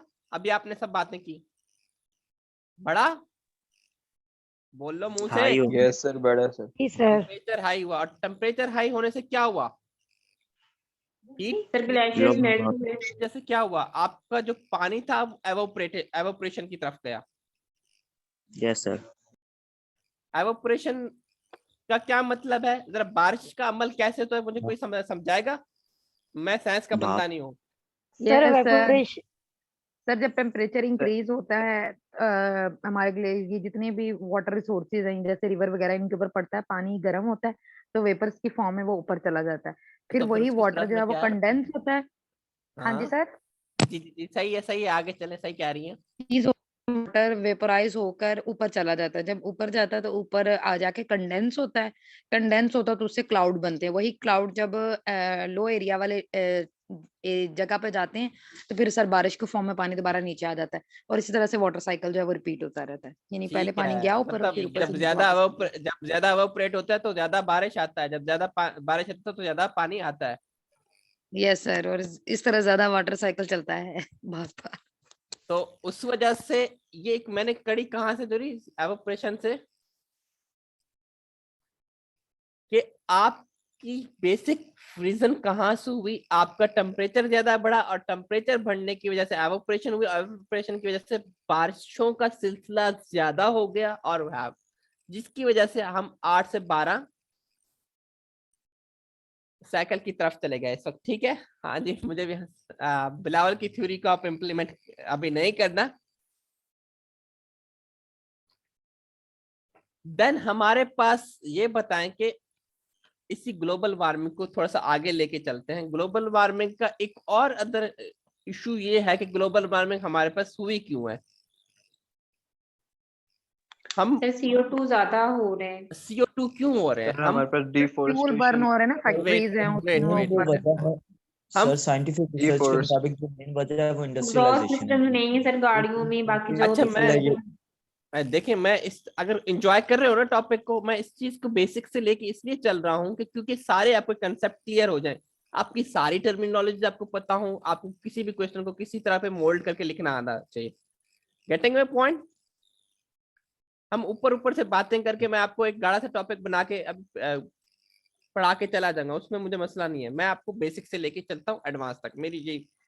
मेरी यही स्ट्रेटजी है ताकि सारी चीजें आप लोगों को समझ आ जाए। जो एक नल्ला बच्चा बैठा हुआ है उसको भी समझ आ जाए, जो एडवांस बच्चा है तो उसको तो वैसे पता है और वो कंट्रीब्यूट करके और बच्चों को फायदा करा देगा। फॉसिल फ्यूल्स क्या है हमारे पे, जो हम बच्चे ये बेसिक से एडवांस की तरफ हम जा रहे हैं। फॉसिल फ्यूल्स क्या है? फॉसिल फ्यूल्स हम जो अभी तक साल से एनर्जी जनरेट करने के लिए, अपने बिजली बनाने के लिए, जो हम कोयला और क्या जला रहे हैं, ऑयल पेट्रोलियम। पेट्रोल ऑयलियम, उसकी वजह से क्या होता है? जब आप वो जलता है तो उसकी वजह से क्या होता है? कार्बन डाइऑक्साइड और कार्बन मोनोऑक्साइड प्रोड्यूस। उसकी, और वो क्या करती है?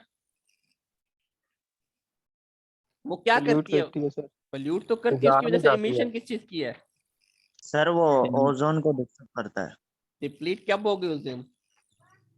सर ये क्लोरोफ्लोरोकार्बन है जो ओजोन को डिप्लीट करने में मेन रोल प्ले कर रहा है। इस चीज का वर्ड क्यों नहीं यूज किया जो मेन इंपॉर्टेंट यहाँ पे लिखना है आपने?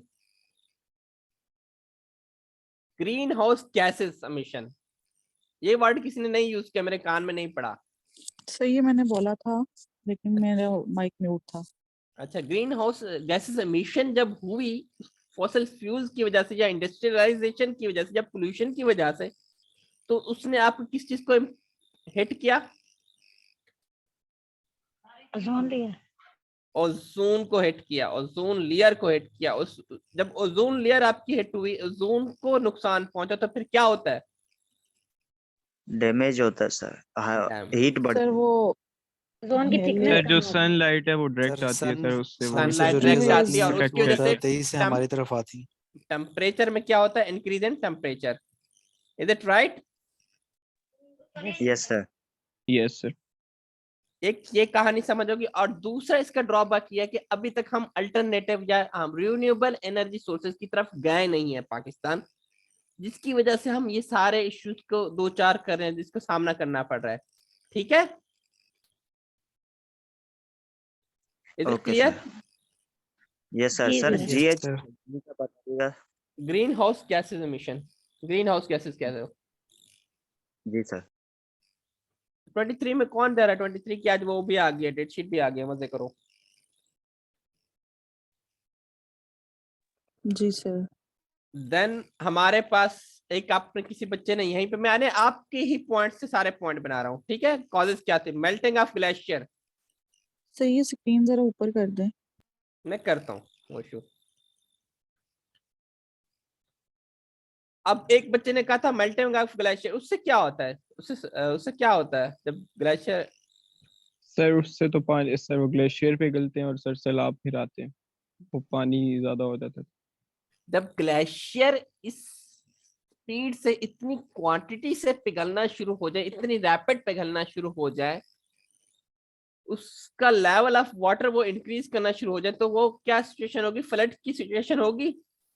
जब ज्यादा पिघलेगा तो फिर ज्यादा पानी आएगा, तो फिर ज्यादा बारिश आएगा और ज्यादा सैलाब आएगा। याद रहेगा? और ये क्यों Yes, sir. Yes, sir. क्यों ज्यादा मतलब इतनी रैपिड ग्लेशियर की जो मेल्टिंग हो रही है या पिघलना हो रहा है, वो क्यों हो रहा है? इस सर Due वो to the heat increase in expect है temperature. सर, वो टेम्परेचर की वजह टेम्परेचर सर बढ़ रहा है। सनलाइट डायरेक्ट Again, पड़ती है और तो ज्यादा डायरेक्ट पड़ रहे हैं, टेम्परेचर। वही सारी फिर से थ्योरी हम लेके यहाँ पर आए हैं। उसके सर एक बाद पॉपुलेशन भी फैक्टर है ना सर, ओवर डेफिनेटली उसके बाद पॉपुलेशन। वो आपने मैनर रीजन में लिखेंगे, मैनर का। उसके बाद एक बच्चे ने कहा था सर डैम्स नहीं है। हाँ जी, डैम ना होने से क्या क्या उखाड़ा है हमने? क्यों, क्या वजह है डैम ना होने से? क्या हुआ? We सर can't पानी properly जाया हो utilize रहा the है water. बहुत। पानी होता है ना बारिश का, वो स्टोर नहीं होता, तो उसकी वजह से। तो एक यहाँ पर अंदाजन कहा जाता है 3.2 बिलियन का नुकसान है जो हम पानी जाया कर रहे हैं अपना पाकिस्तान में पानी ना स्टोर करके। ये एक इकोनॉमिकल लॉस है। यहाँ पर अगर आप कोट करो मलेशिया की एग्जांपल, मलेशिया में क्या होता है? कोई बच्चा मुझे बताएगा? हाँ जी, सॉरी सर। मलेशिया में होता ही है कि मतलब लम्बा बारिश होती है। वो क्या करते हैं, उन्होंने अपना डैम्स की तो एग्जांपल नहीं है वहां पर, उन्होंने अपना प्रॉपर ड्रेनेज सिस्टम बनाया जिसमें पानी स्टोर हो जाता है और वो उस पानी को यूटिलाइज करते हैं। जैसे अब हमारे पास आबोपाश के लिए पानी नहीं होता, मतलब ज़राअत के लिए पानी नहीं होता, तो हम इसी पानी को दोबारा यूटिलाइज कर सकते हैं, इसको पानी पीने के काबिल बना सकते हैं हम। एंड वट एवर, जब डैम नहीं होगा, हमारे पास स्टोरेज कैपेसिटी कम होगी, तो आपको पानी से हमेशा नुकसान ही पहुंचेगा। ठीक है? Okay sir. ठीक है सर। देन हमारे पर इंफ्रास्ट्रक्चर की कमी है। जब आपने सब कहा था ना इंफ्रास्ट्रक्चर में क्या क्या नहीं है हमारे पास इंफ्रास्ट्रक्चर में? Sir Drainage system. Proper drainage system नहीं है। प्रॉपर ड्रेनेज सिस्टम नहीं है। और क्या नहीं है? रिजर्वायर्स नहीं है। अब जैसे लाहौर में बारिश होती है तो पानी कहाँ जाता है? अब रिसेंटली एक काम हुआ है लाहौर में, क्या हुआ है कोई बताए? लाहौर वाला कोई बच्चा? ये कौन सा इलाका था उसमें जो डेवलपमेंट हुई, वो क्या हुई है लाहौर में? जब बारिश होती है तो पानी कहाँ जाता है? वो भाई रिस्टोर करने के लिए नीचे कुछ वो बना लिया है उन्होंने उन्होंने। टैंक रिजर्वायर हाँ। सिस्टम बना लिए। लेकिन पाकिस्तान में हर जगह ये सिस्टम नहीं बना। जब हमारे पास बारिशें हो रही थी, लेट्स सपोज मैं कराची की बात करता हूँ, लेट्स सपोज एक शहर की बात करता हूँ, वहां पर रिजर्वायर सिस्टम तो नहीं है ना, तो वो पानी जाया हो गया और उस पानी की वजह से कोई ना कोई इम्पैक्ट पड़ा, फ्लड्स हुए, उस वो जब इधर उधर बहा, फ्लड सिचुएशन बनी। Is it right? Yes sir. Yes sir. उसके बाद आपने किसने वर्ड यूज किया था? मिसमैनेजमेंट। किसने कहा था? No sir. मुझे तो आवाज आई थी। लैक ऑफ प्लानिंग में कह लूं उसको? सर कह सकते हैं। प्लानिंग के लैक की वजह से क्या हुआ? जब हमने एक चीज को, हमें पता था कि हमारा मुल्क इस चीज से दो चार हो सकता है, हमने प्लान ही नहीं किया, कोई कमेटी ही नहीं बनाई, हमने कुछ बनाया ही नहीं, हमने कोई ऐसी अथॉरिटी ही नहीं सेटअप की जो फ्लड्स की सिचुएशन है, जो बारिशों की सिचुएशन में ये सारा पानी मैनेज करती, ये पानी स्टोरेज करती। कोई प्लान होता, कोई एक्शन होता, कोई हमारे पास लाहे अमल होता जिसको हम एग्जीक्यूट करते, और ये सारी सिचुएशन जो आज हुई है वो ना होती। Getting my point? Yes sir. उसके बाद हमारे पास किसी ने डिफोरेस्टेशन कहा? हाँ यस जी, सर मैंने कहा था। व्हाट इज यस सर मैंने कहा था। अब डिफोरेस्टेशन क्या है?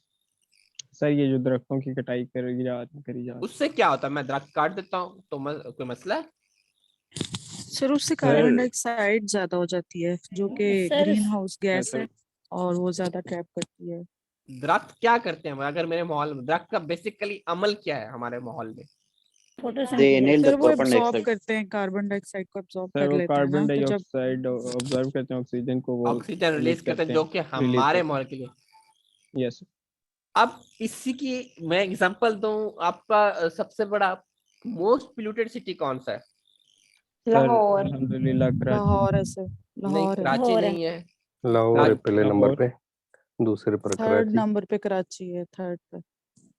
वर्ड वर्ड को अगर देखें हम वर्ल्ड लेवल पे, लाहौर इस वक्त बहुत एशिया या क्रिटिकल वर्ल्ड? सिचुएशन है, वर्ल्ड में है। पहले इंडिया था, अब लाहौर हो गया। इंडिया में आई थिंक सो न्यूज आ रही बम्बई। था, मुंबई सर या वो न्यू दिल्ली। लाहौर में कोलकाता है, इंडिया का फैक्ट्रीज हैं सर, इस कोलकाता है। वजह से सर। देन सर एक मेरे पास आवाज आई थी, सर वो इंडिया का भी कुछ है। सर वो दिल्ली है ना सर। नहीं, मेरे पास कॉजेज में एक आवाज आई थी, सर वो इंडिया के भी कुछ पता है। मैंने उसको कहा था ठीक है हम लिख लेते हैं। इंडिया कॉन्स्पिरेसी क्या है? सर जो सिंतास सर वो मुआहदा जो है ना सर, वो हमारा मुआहदा हुआ था सर, वो कौन पीछे सा से मुआहदा? दरिया जो उनके पास है सर, वो उनका खोल देते हैं, रिवर्स कर फ्लड आ जाए। हाँ जी, इंडस रिवर ट्रीटी। क्या हुआ था उसमें? क्यों बताएगा मुझे? सर उसमें सर यही ट्रीटी हुई थी सर, तो हुई कब सर थी? उसमें मुआहदा सर ये 1960 1960 में हुआ था। और उसमें क्या हमने क्या मुआहदा किया था? कौन कौन से दरिया किसके पास चले जाएंगे, कौन कौन से दरिया हमारे पास रहेंगे, कोई बताएगा? ब्यास, रावी और सतलुज जाएंगे इंडिया के पास। और बाकी हमारे पास ये इंडस रिवर कहाँ पे रहेगा? पाकिस्तान में। इंडस रिवर का 75% पाकिस्तान के पास रहेगा, 25% इंडिया के पास जाएगा। और दूसरी बड़ी बात यह है कि आपके जो दरिया है जो इंडिया से बहते हैं पाकिस्तान की तरफ, वो होता क्या है कि इंडिया वहां पे उसमें सारा पानी छोड़ देता है। और हमारे बदकिस्मती यह है कि हमारे पास कोई डैम नहीं बने हुए, और बेसिकली यहाँ पर इंडिया खेलता है hybrid war situation, hybrid warfare situation. Hybrid warfare situation क्या है? वो चुपके से पानी छोड़ता है आपके दरियाओं में, जब देखता है कि आपकी कंट्री में सिचुएशन फ्लड वाली आ रही है या कुछ इस टाइप पे, वो और पानी छोड़ देता है ताकि आपको इकोनॉमिकल लॉस हो, आप कमर टूटे इकोनॉमिकल वे में, और आप सरवाइव ना कर सको। क्योंकि उसको पता है कि आपके पास कोई डैम नहीं है, आपके पास कोई स्टोरेज नहीं है, आपने लास्ट ईयर में कोई इस तरह के मैकेनिज्म पे काम नहीं किया, तो फिर आप चीखते रहते हो कि हमारे पास इंडिया ने पानी छोड़ दिया। वो इंडिया इसकी एक साजिश भी है कह लो, इंडिया का मकसद भी है, वो एक हाइब्रिड वारफेयर भी खेल रहा है। ये पॉइंट क्लियर हुआ? हाँ जी, यस सर। इंडिया यस की सर। बेट चालें समझ आई? सर मुझे तो नहीं आई, बाकी किसी को आई हो तो। किसको नहीं आई? सर अभी जो वो कर रहे हैं सर, उससे हमें पानी की किल्लत भी हो सकती है ना, जो सर वो अच्छा, प्रोजेक्ट उनका इंडिया था पता सर, इंडिया पानी की करता क्या है? टैंक। मैं अब इंडिया के थोड़ा सा और मैं तारीफ कर दूं। इंडिया करता क्या है? जब हमारे पास पानी की किल्लत होती है तो वो पानी अपने पास स्टोर रखता है डैम में, छोड़ता नहीं है। जब हमारे पास पानी की ज्यादती होती है, वो कोई ऐसा मतलब मैं अब क्या तारीफ करूं, मुंह से कुछ अल्फाज निकलने, उससे तो ज्यादा पानी छोड़ देता है हमारे कंट्री की तरफ। वो इस टाइप की मेंटल सेट को लेके चल रहा है। मतलब हर कोई कंट्री डेफिनेटली आपसे बीट करना चाहता है, तो आपको कहीं ना कहीं नुकसान पहुंच जाएगा। इस तरह के हाइब्रिड वारफेयर में नुकसान पहुंचाता है कि काम भी कर देता है, अपने इल्जाम नहीं देता। वो कहता है कि ये बारिशों की वजह से। डेफिनेटली एक नुकसान जो आपका आप सोचने की बात है, आपको कंट्री का 60% कंट्री आपका फ्लड में डूबा, 1/3 ऑफ द कंट्री। क्या वो सिर्फ बारिशों की वजह से डूब गया? नो सर, सर इंडिया ने नो भी सर। पानी छोड़ा था। व्हाट डू यू से? क्या सिर्फ वो बारिशों की वजह से डूबा है? नहीं सर। तो किस वजह से डूबा है? सर हाइब्रिड इंडिया ने वार। भी पानी छोड़ा है। सर वही इन्होंने पानी से जो छोड़ दिया था, और सर कुछ हिस्सा तो सर हमारे ग्लेशियर्स मेल्ट हुए हैं सर, उनका था, उनकी वजह से हिट हुआ है। वो ग्लेशियर मेल्ट का तो हम डेफिनेट कह दे कि मेल्ट हुए किस वजह से हुए हैं। हाइब्रिड वार, टेम्परेचर की वजह। हीट। अब सारे हमने ये सारे इसके कॉजेस में देख लिए कि कौन कौन से कॉजेस हो सकते हैं। अब ये जितने एक्सट्रीम वेदर प्लान है, अब इसको आप एक्सट्रीम वेदर पैटर्न भी कह सकते हो इस पॉइंट्स को, अगर आप अपने पास नोट कर लो। ठीक है, आगे चलते हैं हम। Extreme weather point pattern, causes को सर, नहीं वो ग्लेशियर मेल्टिंग एंड ये वो डिफरेस्टेशन, तो इसको आप एक्सट्रीम वेदर में पॉइंट। अब एक फैक्ट थोड़ा सा यहाँ पे मैं आपको बताना भूल गया। फैक्ट्स ये था कि 2022 में बारिशों की मैं शरह लिख देता हूँ आप, ताकि यहाँ कोट भी कर सको। हुआ ये कि जो आपकी सिंध में बारिशें हुई है इस वक्त, मैं यहाँ पे फैक्ट्स लिख रहा हूँ ताकि आप कहीं पे कोट सको, वो 784% ज्यादा हुई है देन नॉर्मल।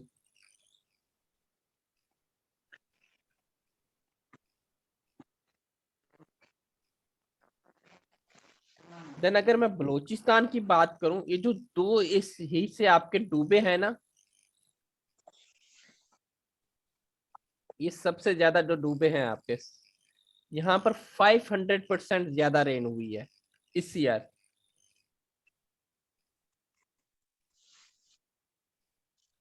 ये दो फैक्ट भी आप इनकॉर्पोरेट कीजिएगा।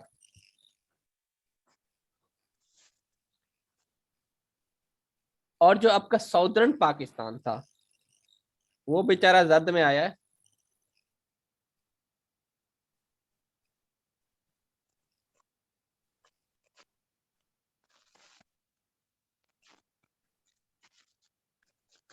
Okay, well then you may incorporate it.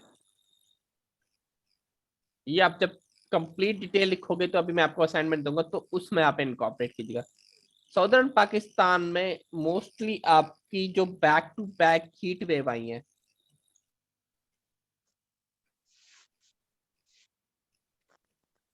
उन्होंने आपका बेड़ा गर्क किया। ठीक है, और ये सबसे ज्यादा कब थी, तो बताएगा मुझे?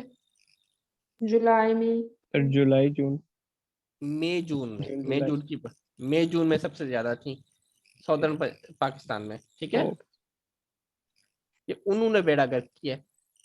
अब मुझे ये बताएं, आपका एक कॉजेज वाला पोर्शन यहाँ तक कवर हो गया फ्लड से रिलेवेंट,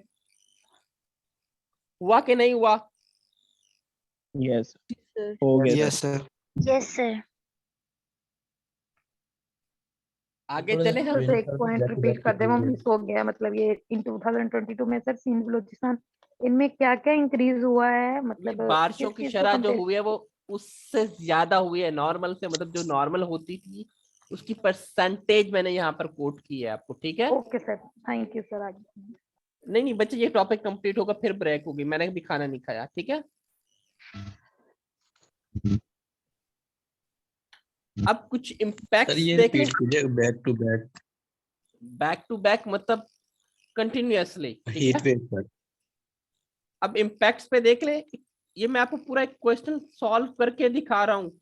एक क्वेश्चन की आउटलाइन मैंने आपके सामने बना दी है, आ रही है समझ? जी सर। जी सर।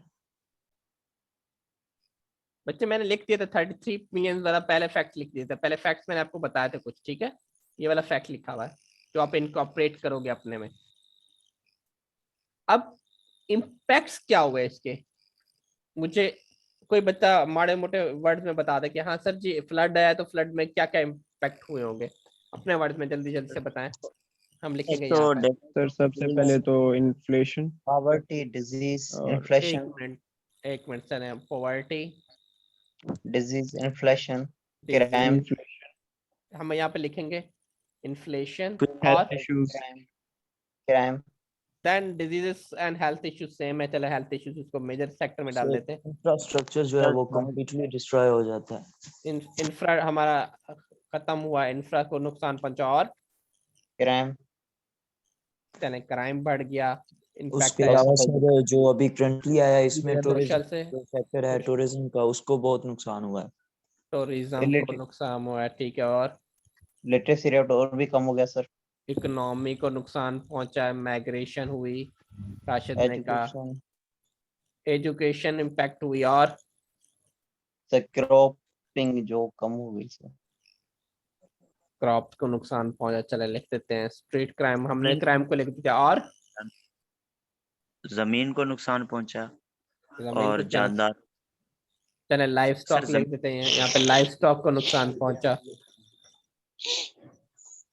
सर फील्ड का भी तो होता है ना, फसल तबाह हो गई लोगों की फसलें हम और यहाँ पे लिख जमीन देते, क्रॉप्स यहाँ पे लिख देते हैं हमने, फसलें तबाह हुई, इम्पैक्ट जो हुआ। और sir loss of animals human वगैरह भी लाइव्स, लोगों के काफी नुकसान हुआ। एनिमल मैंने लाइफ स्टॉक लिख दिया, और बताएं। Loss of human society life, loss of human lives. वो तो डेफिनेटली हुआ ना। हेल्थ का भी लिख दिया। और कोई है और एरिया जो रह गया आप ना बता पाए हो? सर वो रोड सर रोड हमारा जो वगैरह एग्रीकल्चर वाले साइड अगर हम लेके जाएं तो हमारी जो वो डैमेज हुआ है। Good point, economic agriculture damage हुआ है। Thank you. Economic loss sir. ठीक है, अब आप सबने ये सारे मुझे पॉइंट्स बताए हैं, कोई बच्चा इस सारे पॉइंट्स को लिख चुका है? सारे जितने भी हमने आप लोगों ने बताया लिख लिए? सर मैं लिख रहा हूँ। अपने आप अपने आप को म्यूट कर देना काइंडली। ठीक है, अब मैं इसको मिटाने लगा हूं। अब इसी पॉइंट्स को मुझे एक बच्चा बारी बारी करके, चले मैं आप खुद लिखता हूं पहले, मुझे जो जो याद है। पहला आपने क्या बताया? इन्फ्लेशन हुई, यही बताया।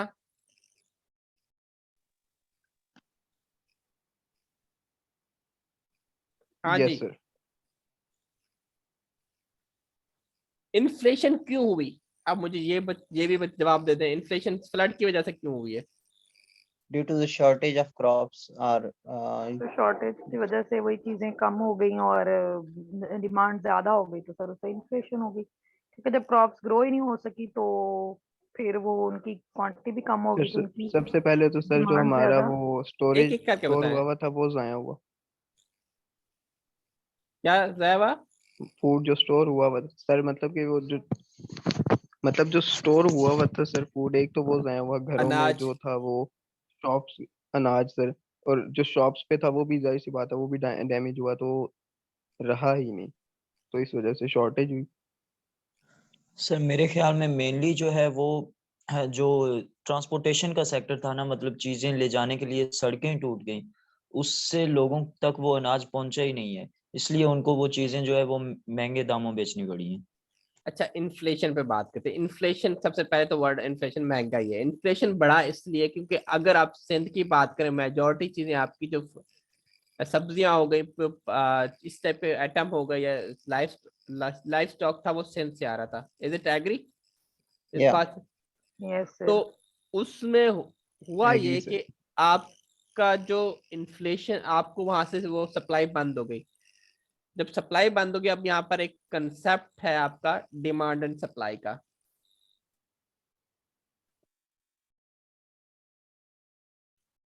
डिमांड एंड सप्लाई क्या है? जब आपकी यहाँ पर डिमांड बढ़ रही थी दूसरे रीजन में, जैसे पंजाब की बात कर लेते हैं या किसी एरिया की बात करते हैं, और सप्लाई थी नहीं वहां पीछे, तो अल्टीमेटली क्या हुई? महंगाई हुई ना।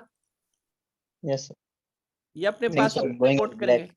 ये yes supply sir. Chain disturb हुई आपकी। ठीक है, सप्लाई चेन का concept, demand and supply.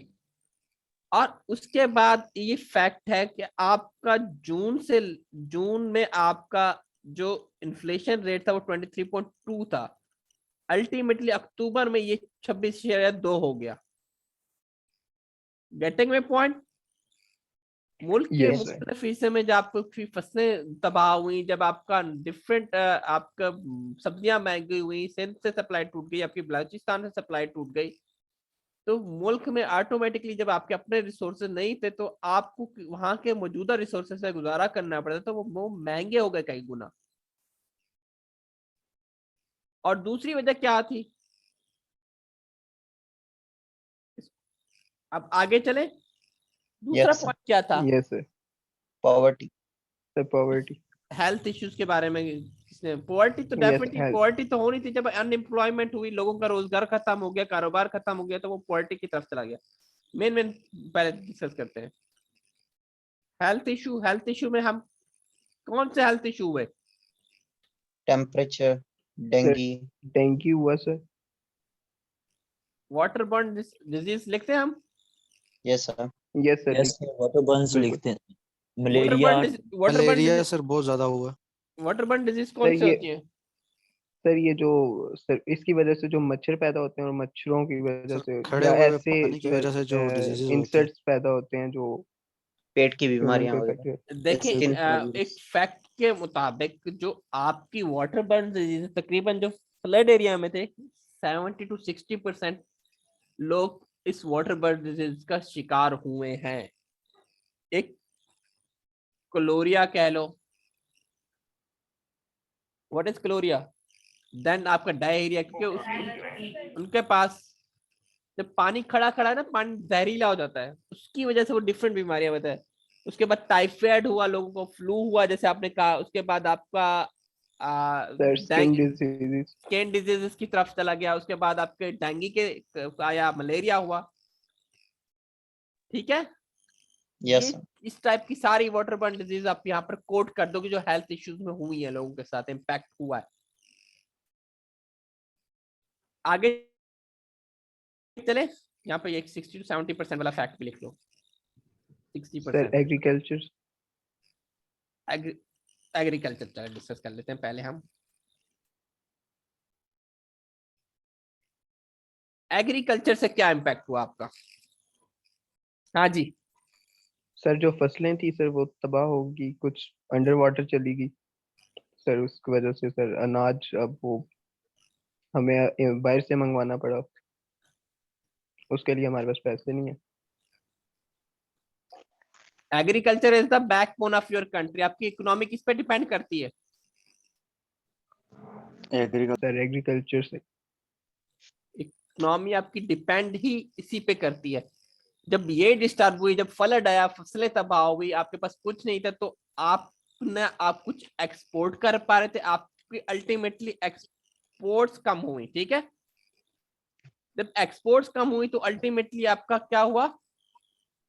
Economical में क्या आपको सर इम्पोर्ट ज्यादा हो गया सर। उससे सर फिर वो क्या होता है? इम्पोर्ट ज्यादा हो गई, चले तो इस सर हमारा जो करंट अकाउंट है वो डेफिसिट में चला गया। करंट अकाउंट डेफिसिट हुआ। डेफिसिट में लिख दूं? Yes sir. डेफिसिट मीन मतलब आप खसारे में चले गए जब आपने की इंपोर्ट ज्यादा हो और एक्सपोर्ट्स कम हो, यानी कि मुल्क आपका अब पैसे लगा रहा है कोई चीज लाने में और आपके पास रेवेन्यू नहीं आ रहा। सीधे और साथ अल्फाज में लिखो। ठीक है, फोर्थ पॉइंट बताएं चलें। सर इंफ्रास्ट्रक्चर चलें इसको देख लेते हैं। इंफ्रास्ट्रक्चर को, इंफ्रास्ट्रक्चर में क्या क्या तबाह हुआ लोगों का इंफ्रा में? सर सबसे पहले तो सर घर तो हुए लेकिन जो रोड्स हुई सर, जो इंपोर्ट एक्सपोर्ट के लिए सर ट्रांसपोर्टेशन के लिए यूज होती थी। ठीक है, वो तबाह हुआ। कोई फैक्ट्स एंड फिगर्स कोई कोट करना चाहेगा यहाँ पर मेरे साथ?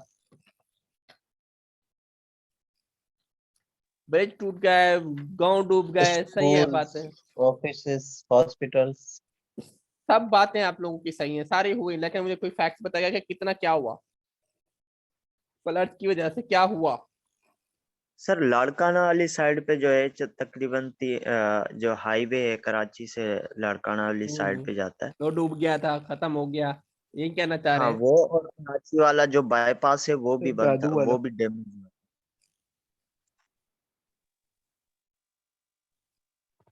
ठीक है, सर अब तौसा शरीफ वाली जो डिस्ट्रिक्ट है उसमें भी जितने भी रोड्स मेन हाईवेज हैं वो भी सारे खराब हुए हैं। ठीक है, मान गया भाई। सर, भाई बाकी जो ये हाउस इतने घर सिंध में तबाह हुए। ठीक है, और बताएं। Sir migration. बाकी जो इकोनॉमिक लॉस हुआ था ना इस दफा 2022 के फ्लड में, वो $40 बिलियन हुआ था। ठीक है, ये सारे जो लिख रहे हैं ना, तो अपने पास कोट भी करते रहो कि हुआ क्या है, कितना क्या क्या लॉस हुआ है, फसलें कितनी तबाह हुई, और इंफ्रा का कौन कौन सा लॉस हुआ। इधर मैं एक और चीज बताना आपको भूल गया, 45% आपका जो था क्या नाम है लॉस हुआ कॉटन में। सो जाओ बच्चे, मैंने रोका थोड़ी है। और आपका 31% आपका लॉस हुआ राइस में, क्योंकि प्रोडक्शन कम हुई थी ना। और शुगर केन की फसलों में 7% लॉस हुआ। ठीक है,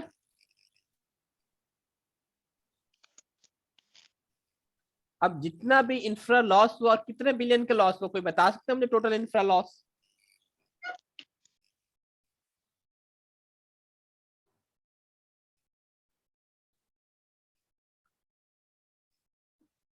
$30 बिलियन का इंफ्रा लॉस हुआ। सर आप इस पे हमें असाइनमेंट नहीं देंगे? वो मैं असाइनमेंट देता हूँ, आप टेंशन नहीं लें। ऐसा पहले हम एक चीज को देख लें, और मुझे यहीं पे एक एग्रीकल्चर को ले लें। एग्रीकल्चर का कितने परसेंट है हमारा जीडीपी का? 22.7% हमारा ये जीडीपी का हिस्सा है, ग्रॉस डोमेस्टिक प्रोडक्ट जिसे कहते हैं। आपका 2000 यहाँ पर लिख लेता हूँ 2021-22 के फिस्कल ईयर का ये जीडीपी का आपका ज़रात का ही हिस्सा है। जीडीपी मतलब ग्रॉस डोमेस्टिक प्रोडक्ट, जिससे आपका रेवेन्यू जनरेट होता है, वो प्रोडक्ट जो आपको एक्सपोर्ट करते हो। इसकी अहमियत समझ आ गई? Yes sir. और क्या हुआ, और बताए कोई बच्चा? इंफ्रा लॉस हो गया, और एजुकेशन लॉस किसी ने कहा था? सर टूरिज्म सेक्टर पे काफी डिस्ट्रक्शन हुई। एजुकेशन लॉस क्या हुआ? डेफिनेटली आपका जब स्कूल बर्बाद हुए, सब चीजें बर्बाद हुई, तो आपका एजुकेशन लॉस हुआ। उसके बाद आप टूरिज्म की बात करें, जब आपके मुल्क में फ्लड था तो टोटली टूरिज्म स्टॉप हो गई, और जिसकी वजह से हमारा कितना लॉस हुआ, कितने बिलियन का लॉस हुआ है टूरिज्म डिस्टर्ब होने की वजह से। एंड दिस मीनवाइल कोई बताएगा, फैक्ट बताएगा मुझे? Sorry sir, I'm not aware of that.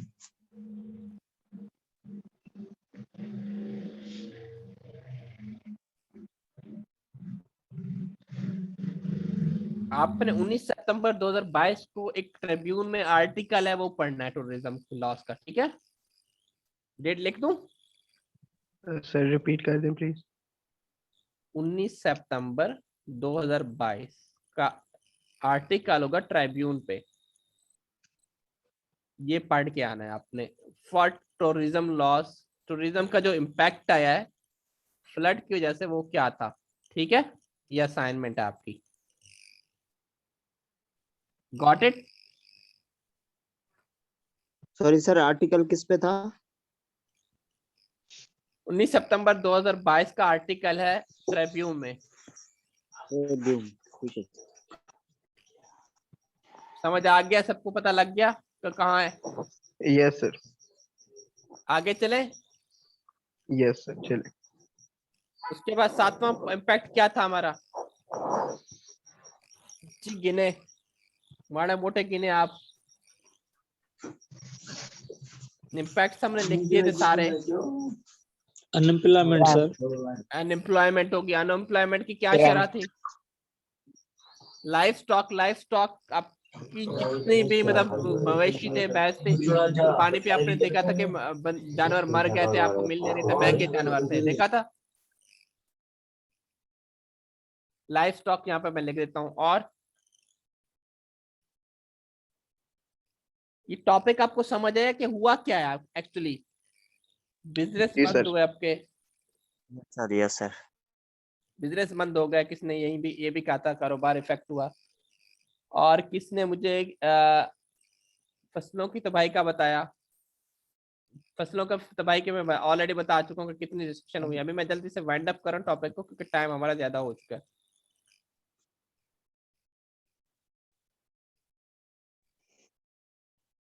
और क्या हुआ? सर इसकी वजह से ना सिंध वाली साइड पे वुमेन हेल्थ इश्यू बहुत ज्यादा सॉरी, लाइव सर इसकी स्टॉक वजह सर। से ना सिंध वाली साइड पे वुमेन हेल्थ इश्यू। क्या है वुमेन हेल्थ इशू, मुझे बताइए, एक्सप्लेन। कौन बच्चा था ये?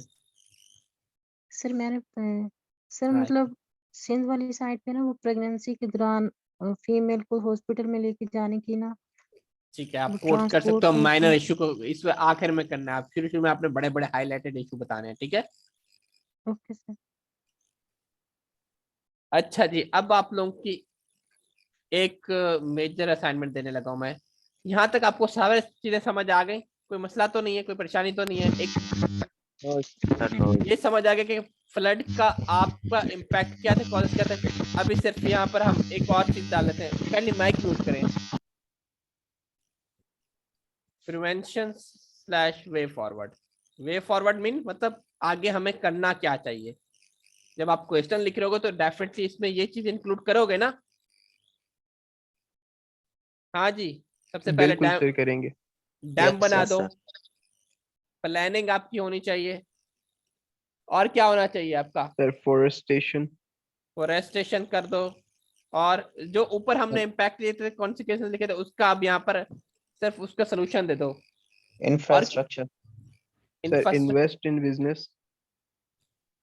Invest in sorry, planning for infrastructure, planning for infra. और जल्दी जल्दी लिख रहा हूँ। Sir bring investment. How?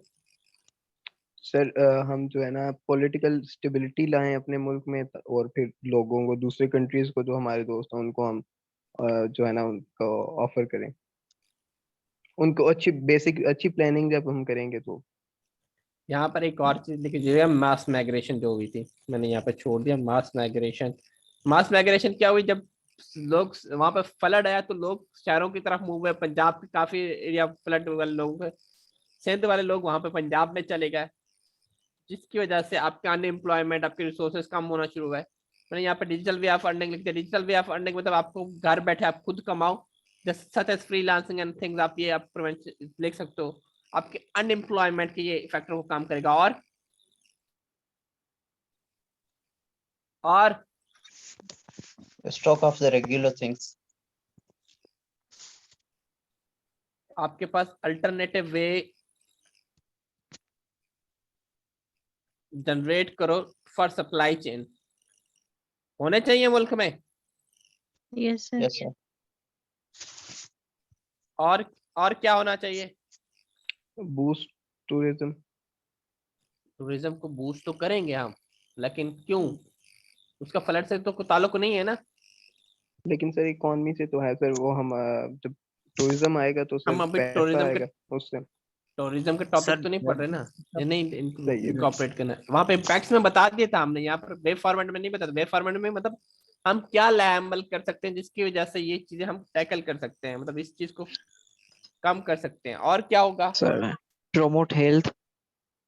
Awareness लाओ, लोगों में अवेयरनेस लाओ, ताकि जब फ्लड आए, जब आप फ्लड के दौरान लोगों को जाना कहाँ है, किस जगह जाना है, कहाँ माइग्रेट करना है, किस वक्त पे छोड़ना है, क्या करना है, ताकि लोगों को पता, लोग इस चीज की, लोगों की जान बचे, आराम से वो उस टाइम पे मूव करे। जैसे अभी नौशहरा में डीसी ने किया था, आपकी जो फीमेल डीसी थी। सर हम एक प्रॉपर जो है ना सर, ये भी इसमें भी ये भी कर सकते हैं ना कि एक प्रॉपर वे बनाए जो दरियाओं के या इस तरह रास्ते में जो सर जगह है वहाँ पे कोई वो अभी ना बनाए इंफ्रास्ट्रक्चर में। नेशनल डिजास्टर मैनेजमेंट, ठीक है, यही कहना चाह रहे हो? यस।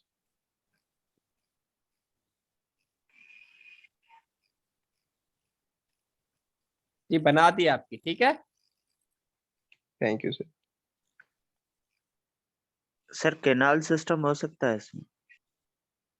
वो हम डैम पे लेके गए, हमें डैम ज्यादा बनाना है, ठीक है। और आप ओके।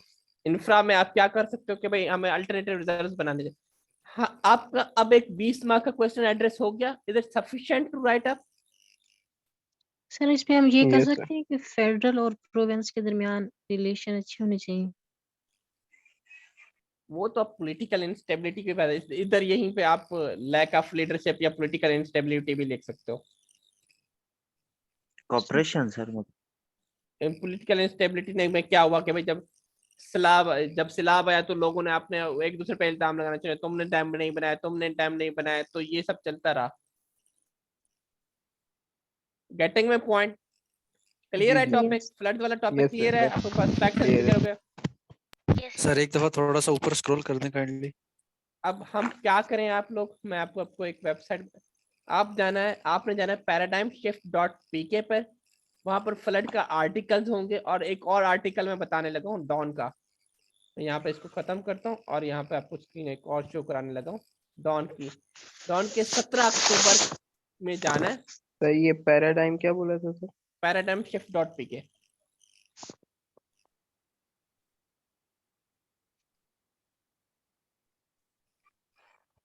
पैराडाउन डॉन नहीं करना, डाइम करना है।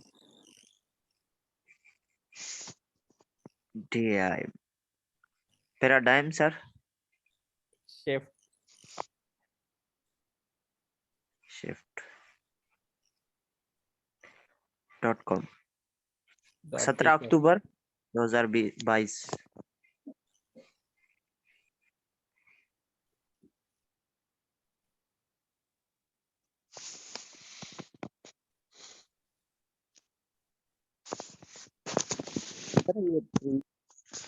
अब यहाँ पर आ जाए, आपको यहाँ पर एक आपके सामने डॉन की स्क्रीन खुली हुई नजर आ रही है? जी सर। Yes sir. अब यहाँ पे सिर्फ ओपिनियन में चले जाना है। ओपिनियन में आपने आ जाना है कि किसमें ये फ्लड एंड इनसिक्योरिटी नजर आ रही है भाई शाजिया निजामी, ठीक है। अब इसका ये आर्टिकल फैक्ट्स एंड फिगर सारे पढ़ लेने हैं, अपने पास नोट डाउन कर लेने हैं। फ्लड से रिलेटेड 2018 में क्या था, सारी चीजें, ये आपकी एक असाइनमेंट ये हो गई, ठीक है। सर ये किस डेट सर का ये है? 2018 का है क्या? ये आप 2022 का कह रहे हैं ना? जी ये न्यूज़पेपर में बता रहा हूँ आपको, 17 अक्टूबर 2022 का न्यूज़पेपर है। ओके सर ये तो 14 दिसंबर में लिखा हुआ। कहाँ लिखा हुआ ये सर डेट ये साइड पे डेट जो शो हो रही है 17 अक्टूबर 2022 वो है। वैसे टाइम कैलेंडर बनाओ। ठीक है, 17 अक्टूबर 2022 में सिर्फ ये आर्टिकल लाजिम पढ़ना है आपने। सॉरी ये आर्टिकल कह रहा हूँ, ओपिनियन लाजिम पढ़नी है। Okay sir. इसमें सारे फैक्ट्स एंड फिगर मिल जाएंगे। इसके अलावा आपने यहाँ पर आना है, मेरा ब्राउजर नजर आ रहा है ना आपको? Yes sir. यस सर नजर आ रहा है।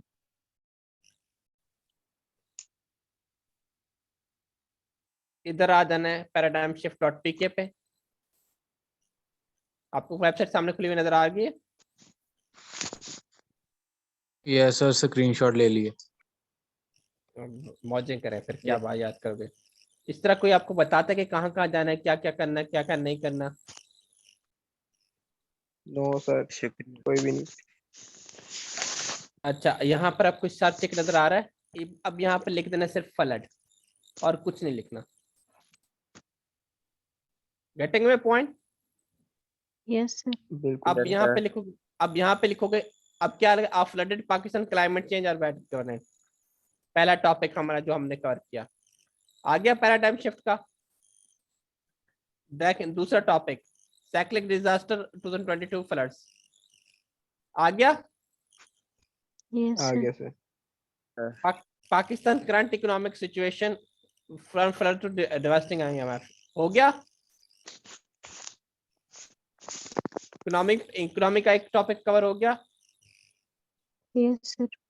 इसमें अब हीट वेव का आपको क्लाइमेट पे चेंज करना तो ये है। अब उसके बाद globally the impact of climate change globally heat wave and flood, आप ये भी कर सकते हो। लेकिन जो ऊपर मेजर इंपॉर्टेंट है वो मैं आपको बता चुका हूँ। ये हेलीकॉप्टर वाला वाकया हुआ उसकी बात कर रहा है ये। अब इसको भी पढ़ लो, ये वाला भी इम्पोर्टेंट है, ठीक है।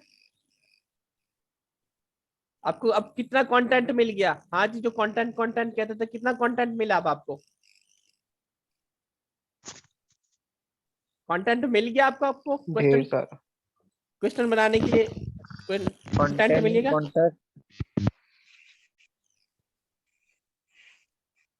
अब सर ये आपकी तो असाइनमेंट, अब आपकी जी सर। असाइनमेंट क्या है?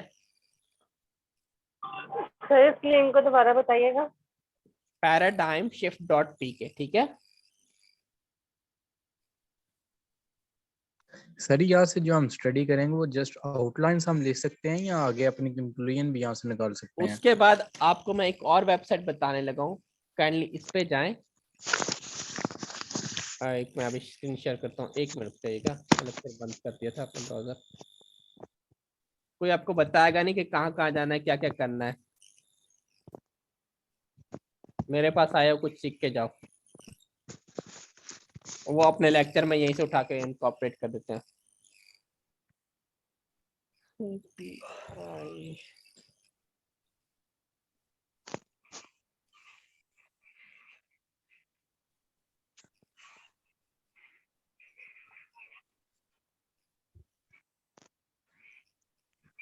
Islamabad research policy research institute की वेबसाइट आप खोलेंगे।